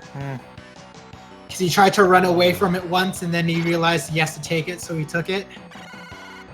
Yeah.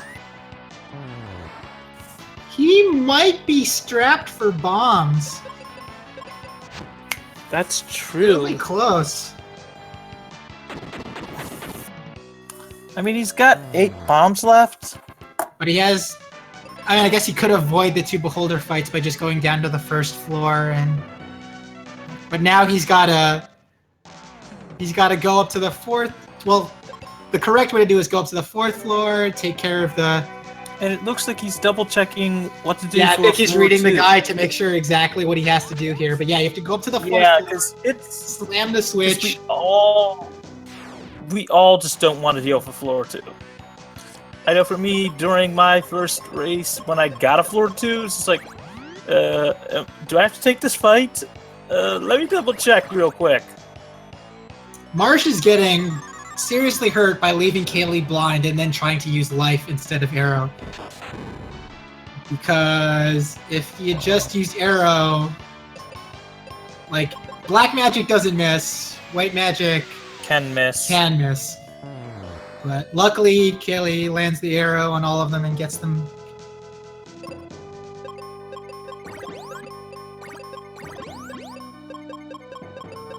An Opus in the second part of the Pazuzu fight.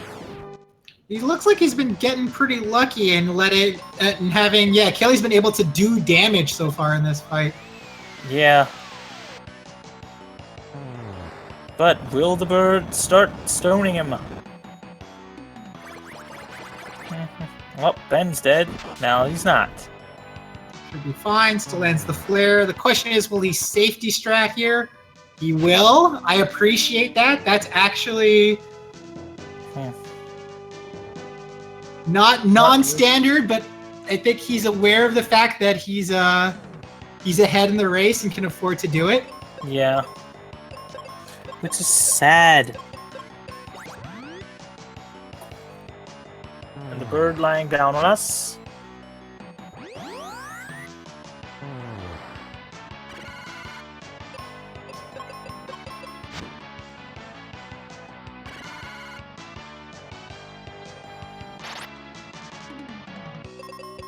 I'm surprised he didn't just cure with Kaylee. This could get dicey.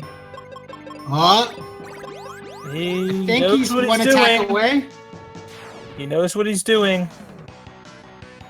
That was more dangerous than it needed to be, but I think he'll be fine from here. I think double arrow if he's not dead already. Yeah, okay, he's dead. Yeah, he's dead.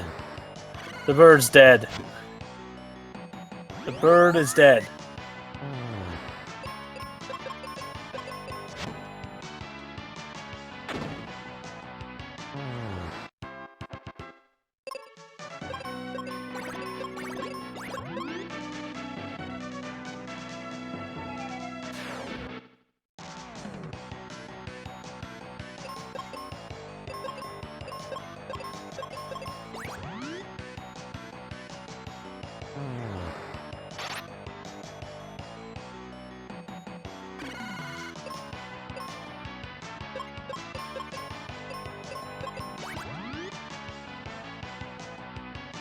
Alright, he's got his 0 cure potion, setting up the final item glitch that he needs for the rest of this run.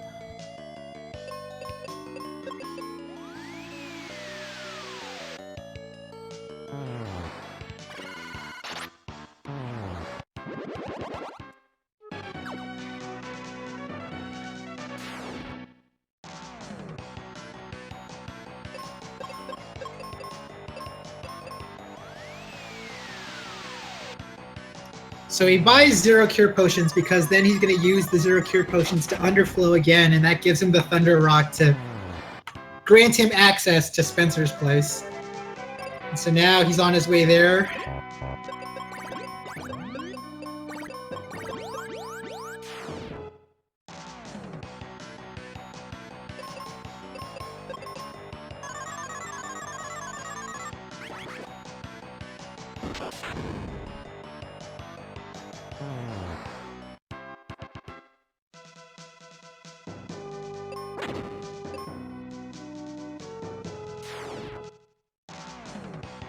And we talk to Kaylee, get a cap that apparently gives us access to a ship. And if you don't get this cap, you can't actually even walk onto the boat, which is really weird.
So some 12 or 11 fights later, we finally talk to the bird, and the bird runs away from us.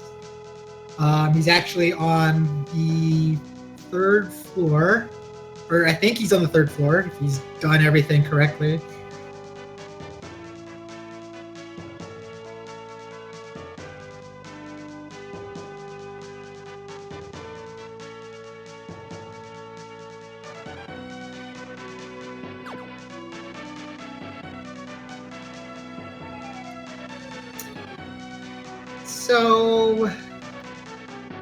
So if he wants to avoid the 2 fights here, what he can do is go down to the 1st floor, but he's not. He's going to take the 2 fights here.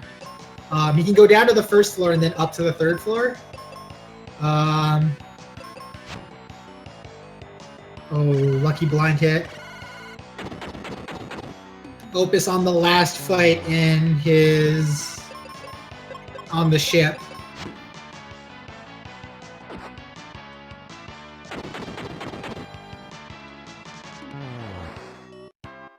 Looks like Marsh will have just enough bombs for the rest of this run.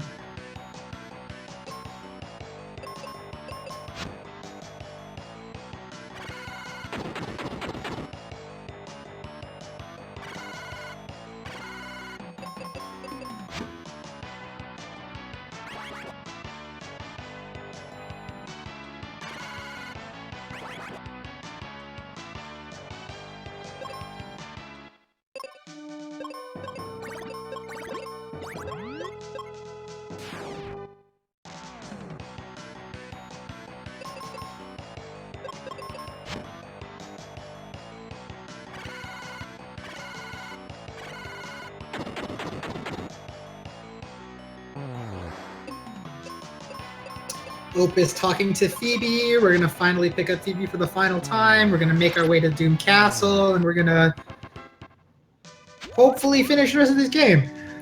All right, bird fight now for Marsh.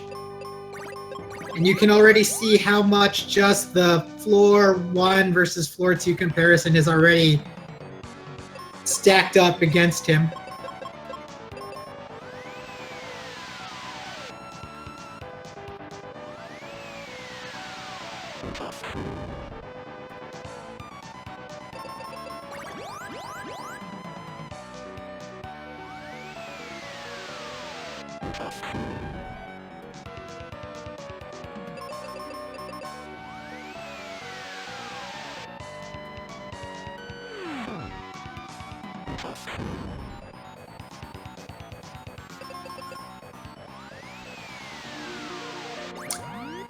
For those of you just tuning in, welcome to the second quarterfinal match in the Final Fantasy Mystic Quest Any Percent Tournament.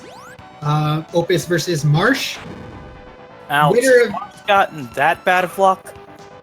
The fight's been pretty okay. It's just the fact that the floor 2 has gotten, it's clearly added up for him here. Winner of this race will get some DDR noob in the semifinals after he just barely dodged A bullet. Basically, it was the bird. The Borum yesterday night in the first quarterfinal race.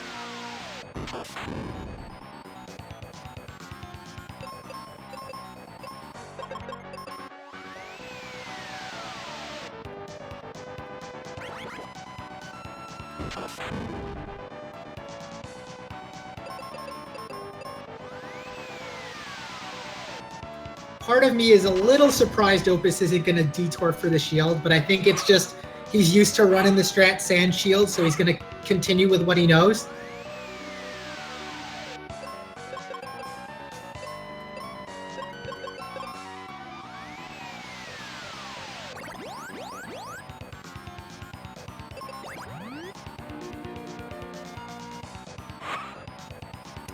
Now, Mars isn't out of this.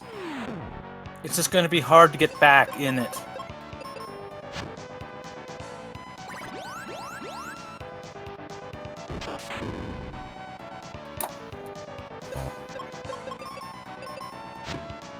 And that's namely due to the bird. That axe wasn't enough damage. I thought that was going to be enough. That flare should be enough, though. So Marsh is done. I think the gap is 7 minutes at this point. It's not impossible. It's not. It's Jerkbird number 2 is going to be the decider. And Opus entering... It's close enough to be Jerkbird 2 territory, but Marsh is probably going to need a little bit of help from the Jerkbird in order to... Yeah, but... make this a viable As we've play. seen, the Jerkbird is literally, you know, a jerk. He has decided a large portion of the races here in the playoffs, to be fair. He has decided a few races throughout the tournament like that as well. Excuse me. And Opus in the ice cream parlor. Oh, and there's our sandwich as well. Dirty, dusty, but apparently still edible. Yeah, Penguin, did you actually see the race where me and Cyclone actually named all the floors in the tower? No, I did not. Yeah, we actually named all the floors of the tower based off of restaurant things. Okay. Well, it started with me asking him, you know, what did he call, you know, the next floor up's thing? It's like, I have it on where splits as Nacho Cheese Land. He started going, Okay. Okay, fair enough. I mean, my name for that split is, wait, there's a fire area? Yeah. Because I did come up with a decent name for the rehash of the tower, and that was Sky Lounge. Sky Lounge? Nice. Yeah, I mean, think about it. You're wanting to chill, you know, just before the final area. It's just like, yeah. I like it. It's a good name. Good name. Yeah, I mean, it makes sense. I mean, like, yeah, the funniest thing was it made more sense because it's like, you got the ice cream parlor, you know, Nacho Cheese Land, Sky Lounge, and then basically, you know, by the end... Space Mountain? Yeah, Space Mountain works. You know, gotta enjoy, you know, especially, you know, this kick-ass music from Doom Castle. But, yeah, we have to go through the entire tower just for one scene. And that's to get Kaylee out of our party. Yep. And she has to get out of the party, otherwise we actually can't finish the next portion of the game.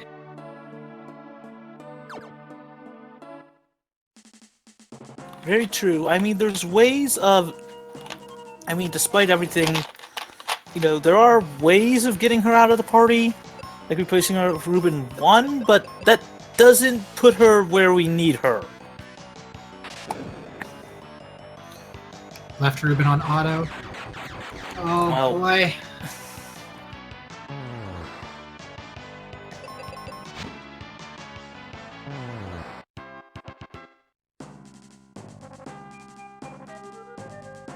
Ooh. Okay, we've got Petrify. So now Opus has to dodge 2 Petrify attacks. Or 2 Doom attacks. And he did. And he's through Stone Golem. I believe the last time he ran this in the first round of the knockout stage, he had a little trouble with this fight, if I recall correctly. But apparently, he's not going to have that trouble this time, as he is through the ice cream parlor portion of Doom Castle. Yeah, I mean, it's like, you know, games, Spetrify. The only item in the game that gives resistance to Petrify, you walk past in the first area. And he's going to pay for it with a death here, but I don't think it's going to matter very much, as Marsh is still quite a ways behind him for now. Yeah, I mean, he's catching up slowly, but... I mean... That is some clawing in... unlucky RNG for Opus, double stone again. Yeah.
No, oddly enough, I do have to say that in this part of the game, you can almost safely life, a lot of the mobs that can stone you, and still use Flare to finish off the rest of them. Even in a group of 3. And there's our sandwich falling on the ground again. On Marsh's side. And oh dear God, it's Tristram again. It's got good music, it's just... he's annoying. Opus one fight away from his Wyvern fight. And Marsh just about to pick up Phoebe 2. Which, if we haven't said it before, this is our partner character that we are actually using the resistance glitch with the resistances from for all of our other partners.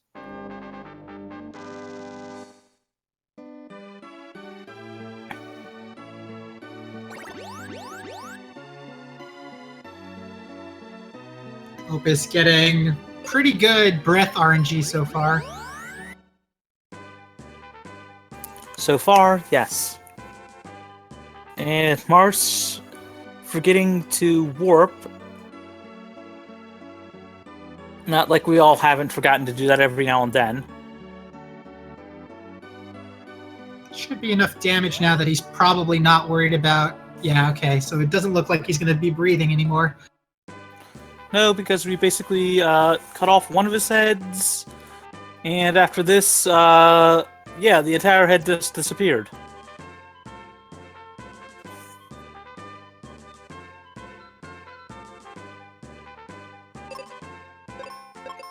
About 3 or 2 more attacks, I think, now will be enough to kill the Wyvern.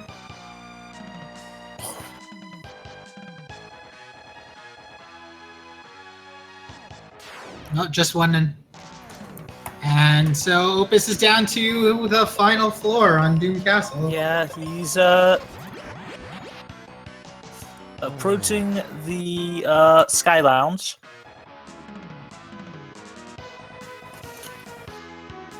Where he's hoping to get some fried chicken.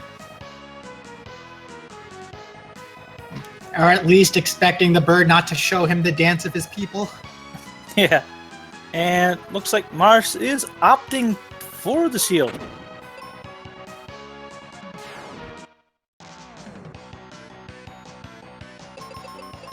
I know he does favor taking the shield, and I guess at this point it's worth it. What do you? I mean, He kind of needs. I mean, I think he's just marching to his own race at this point, and he's hoping. He's not thinking about making a comeback unless the bird says it's worth making a comeback.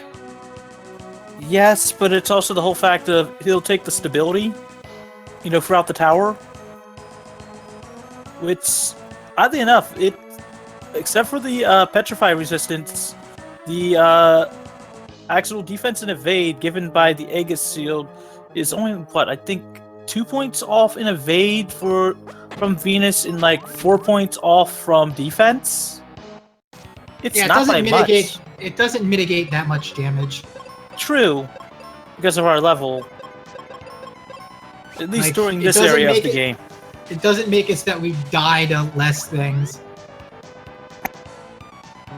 As I said, during this part of the game, yes, that is true.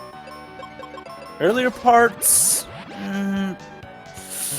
if you had the opportunity to get the Aegis shield early, like halfway through the game, would you? Wait, stupid question. I think we all would. Yeah, because it'd be a lot. That would be a lot more mitigation than just 4 floors. Yeah. I mean, we can't get anything that's got petrify resist. I try to mitigate what I can. That's why I've optimized the route for Venus, but it does tend to add up. It's just, if you get the RNG to where you don't need it, you got the RNG to where you don't need it.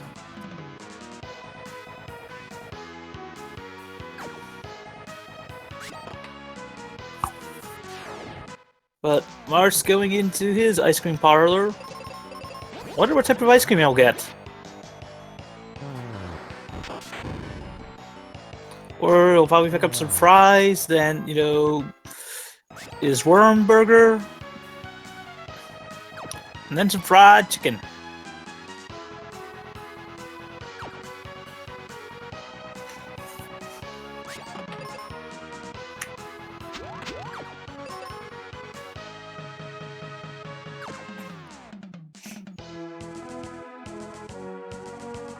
Opus is 3 fights away from the bird now.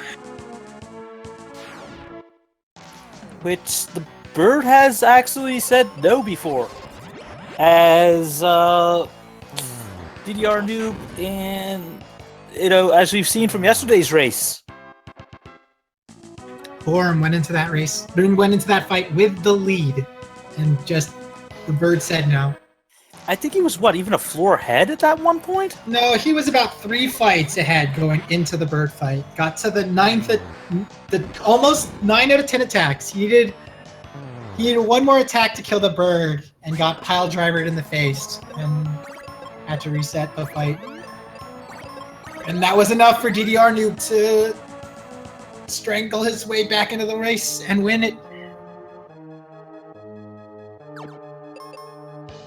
Oh wow, that's unlucky for Opus, but probably still okay, as Marsh is about 4 minutes behind at least at this point still.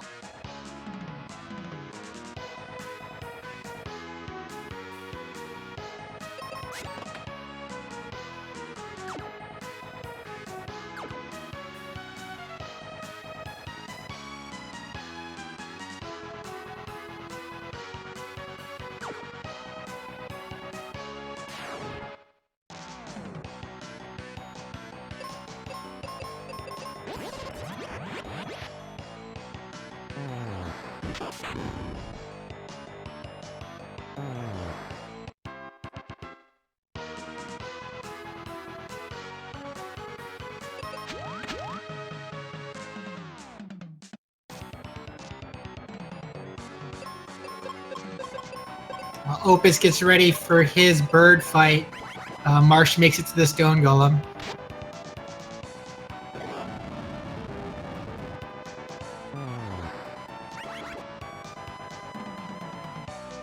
It Looks like he's gonna have a nice clean fight.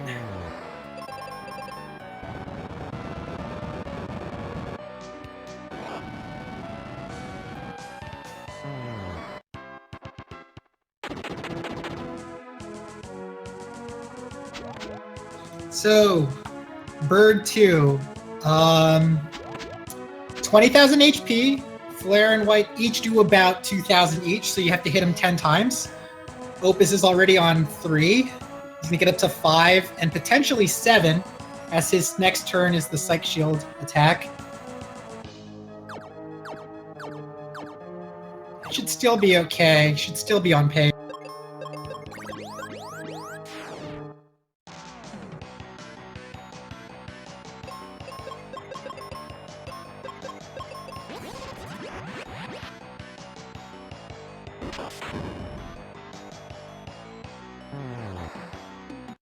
Gonna play super safe and try to bring Benjamin back.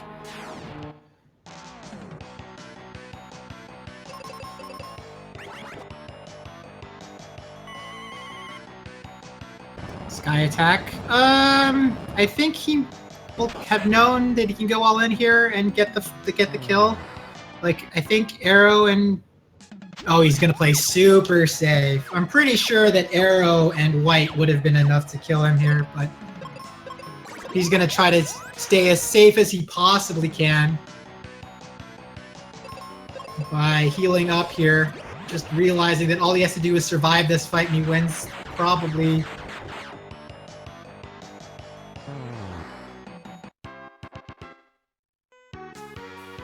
This White should definitely be enough now. And Opus is probably looking at a 209 finish for his time.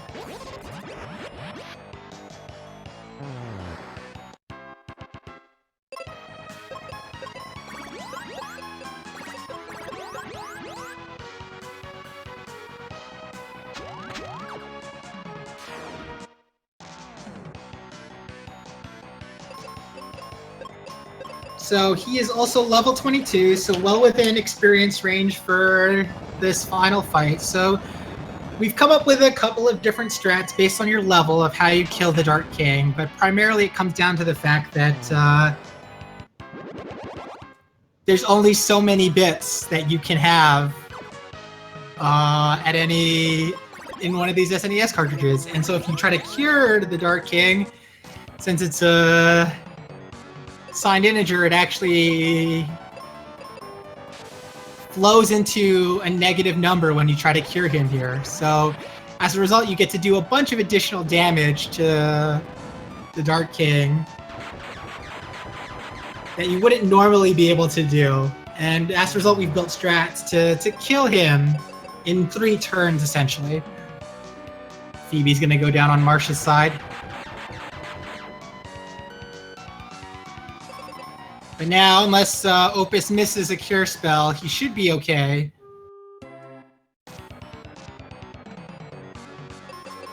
Oh, he did miss. Uh-oh. Well, guess we're gonna get a restart.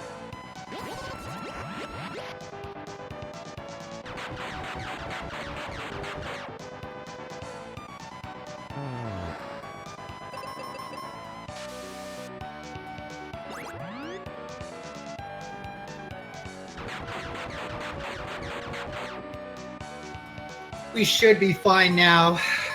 Neither of the two are low enough where we're worried about taking an extensive amount of damage and messing up. And with that, Opus is done. He wins the race. He has an SRL official time of 2:09:12. And will move on to the semifinals to play against some DDR noob. Which was good for Opus. I mean, the floor 1 versus floor 2 seems to have decided this race, unfortunately. But it is the RNG of the race of Final Fantasy Mystic Quest. But to be fair, Opus was behind 5 minutes in this race, so this could have been all square with the floor 1, floor 2, but Opus fought his way back to equality before getting to the tower. So, as a result, found a way to have that 5-6 minutes be relevant. That is correct. That is correct.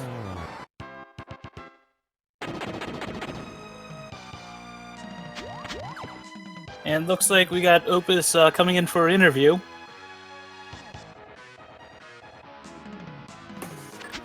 I do want to know how he was thinking when, you know, at that beginning part of the game.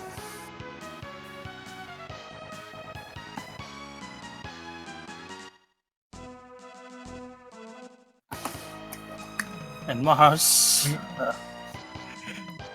Marsh just walking down for... We all forget some things, but Mars entering the Sky Lounge.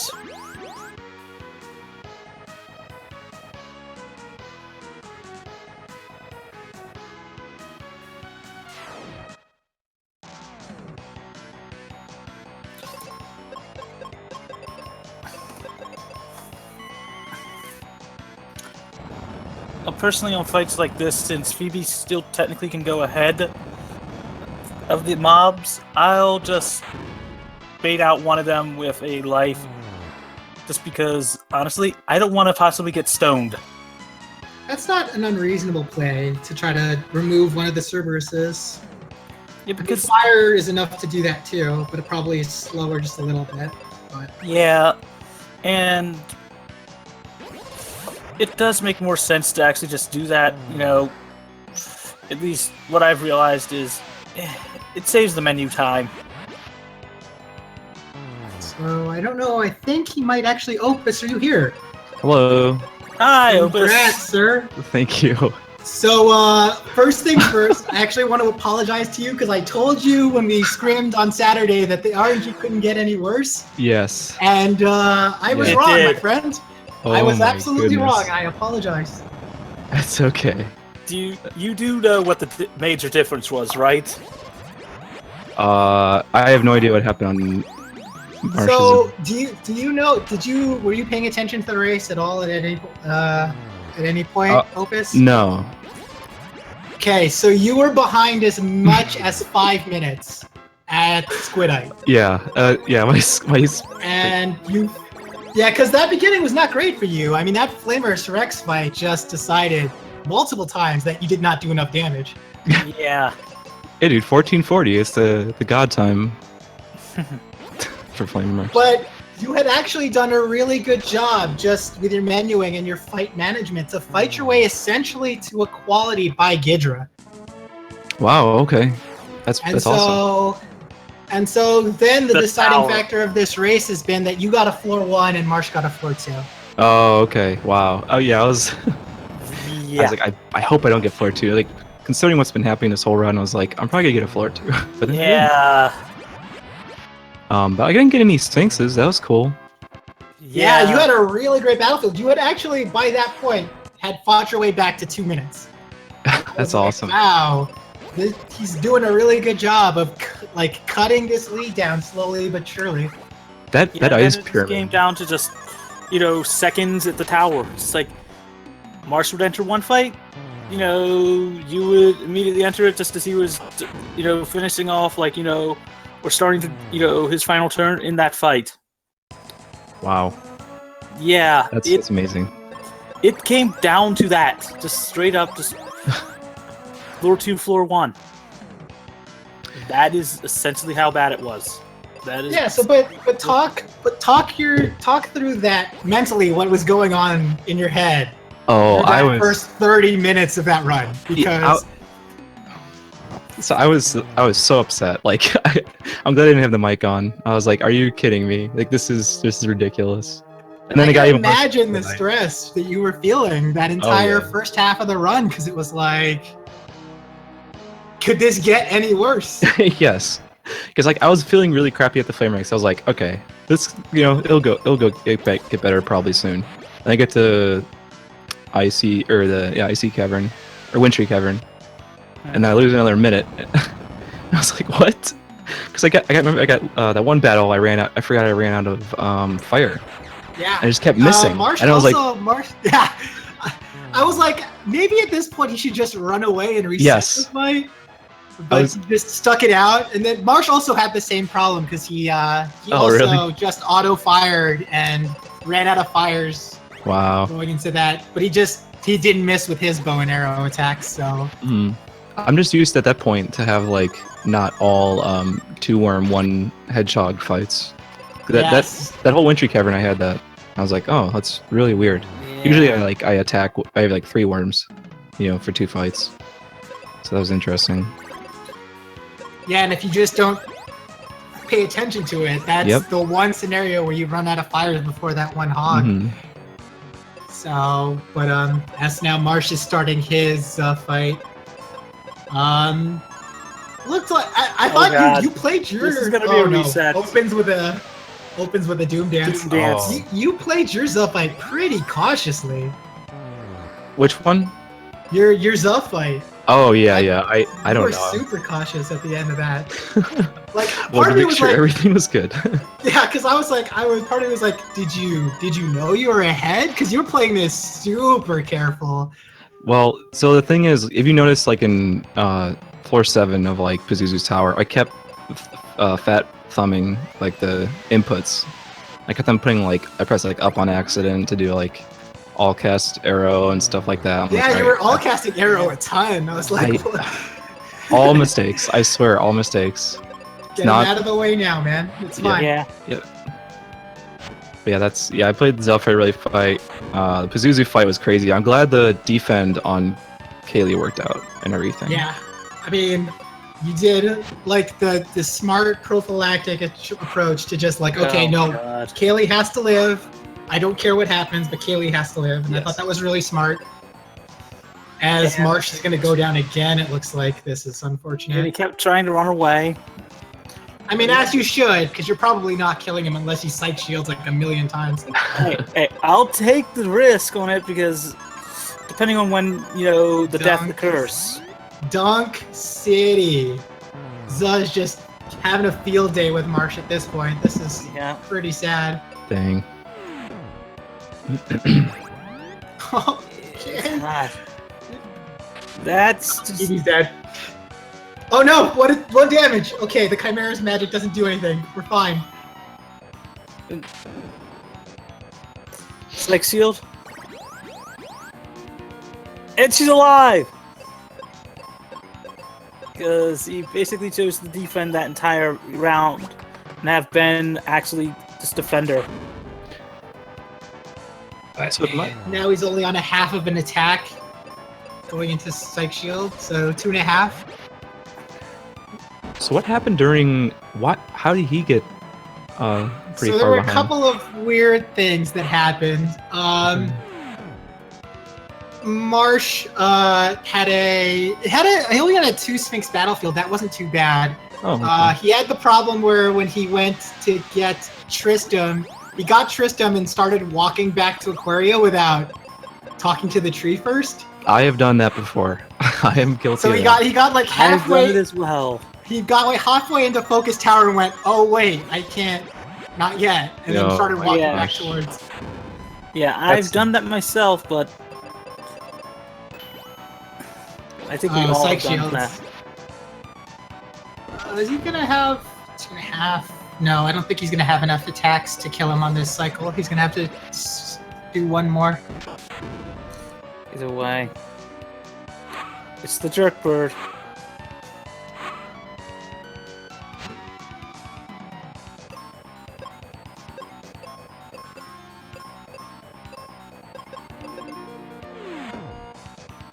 But that's, how it is.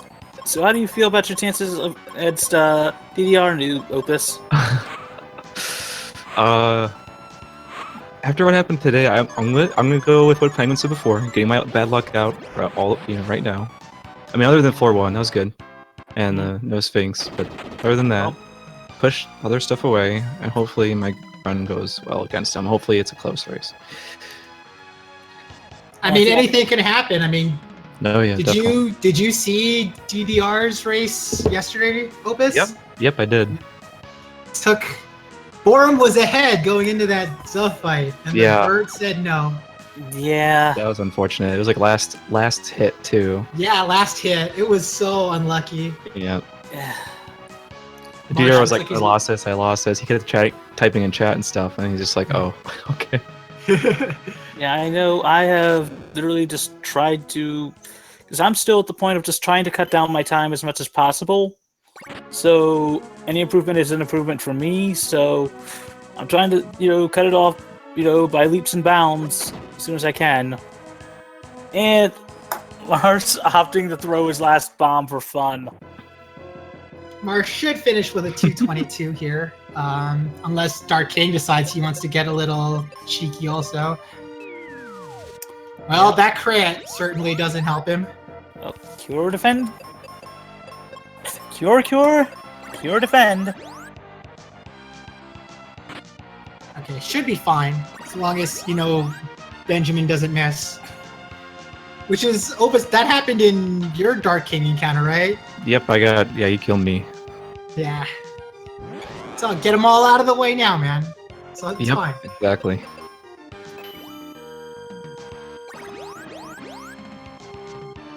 Yep, and that should be all for that. Yep.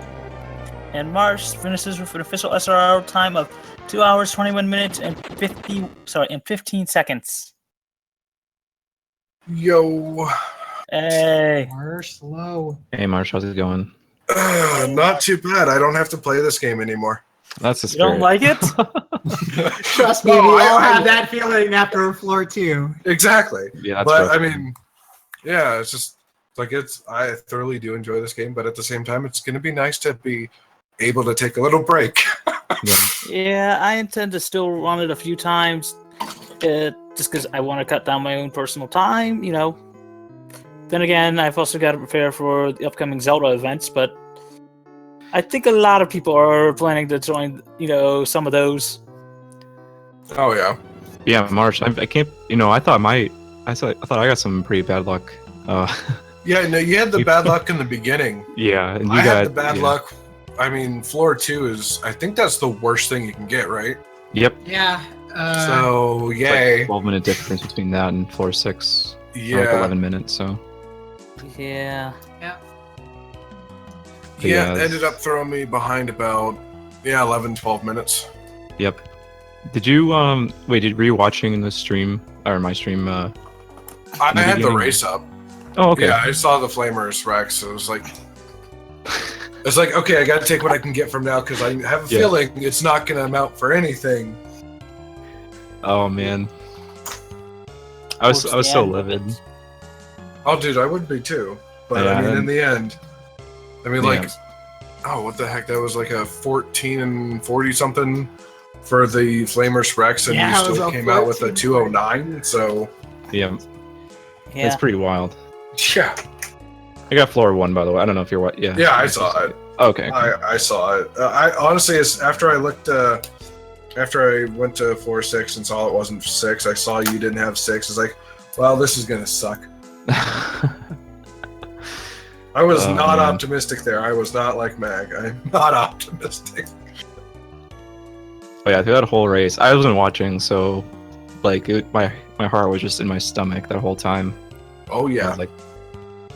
Actually, the biggest thing for me is now I can go take a leak, so I'll be right back. I've been kind of needing to for like the last hour, so BRB. And I've got to go because I had to get permission from my girlfriend to be able to do this, so I gotta go as well to, calm her nerves. Anyway. Sounds good. Peace out, everyone. Fire back. Yeah, I mean, I do have a couple of questions for Marsh when he gets back from the restroom. But I mean, that was quite the interesting race after. It's probably really, really weird race. I mean, there's a sense, I'm hearing both of you now talking about, there's a sense that the feeling is that neither of you really won that race Mystic Quest run that race. Yeah, I think yeah, definitely. That's how I feel. Yeah, so, but I mean, someone has to advance to play some DDR noob, so. Yep. Oh man.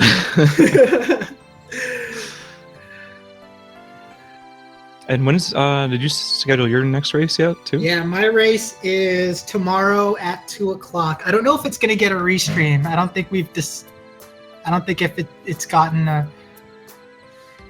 Okay. See if it has. No, as of right now, it still doesn't have a restream. So maybe it will not be televised, but that's fine. I might be able to make it for commentary. I'm not sure that I'm working, so but yeah, that's. Well, yeah, if there's no restream, then I guess it doesn't matter. But yeah, it doesn't matter. Yeah. But I mean, at least on the dock, it doesn't have anything for what the restream site. But yeah, I might take the evening to try to warm up because after what I've seen today, the game has a way of making you feel like you don't know how to play it. So I'm gonna make sure I know how to play it. Also, I keep forgetting which encounters are the ones that are always the same and ones you can change. I had that issue in the tree, definitely. I felt pretty stupid there. Later on, like right 2 floors below, below Gidra. I kept on trying to reset. I'm like, oh wait, I can't do that.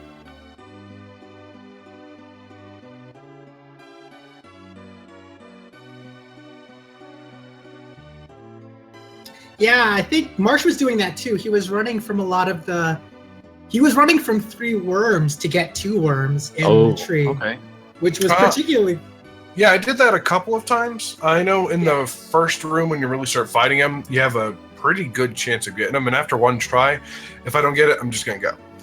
You just take it. Yeah, exactly. Opus was running from 2 worm, 1 ooze to try to even get 3 worms. I would do that too because that ooze is no. Yeah, because screw oozes, no, they're dumb. No one likes them. Especially when Kaylee uses arrow on them too. Yeah, because she's smart. Marsh, talk me through when you picked up Tristram the second time, and you're halfway into halfway into Focus Tower, and you're like, something seems weird. Well, to be fair, I was not really paying attention. That's actually when it kind of hit me. It's like, I gotta pee. I was just kind of going autopilot. I was like, crap, I'm going the wrong way. Fair enough. Yeah, Marsh, I've done that. Like, yeah, I wouldn't feel bad about that. I've done it, like, I think twice now. Oh, yeah. I mean, I've definitely done that before in the past. Yeah. It's definitely not as bad as the one time when I went through the ice pyramid, forgot the coin. Oh. No. I'm pretty much just like, I'm done. I'm just resetting the game. Luckily, it wasn't a race. If it was a race, I probably forfeit that. Yeah. That's rough.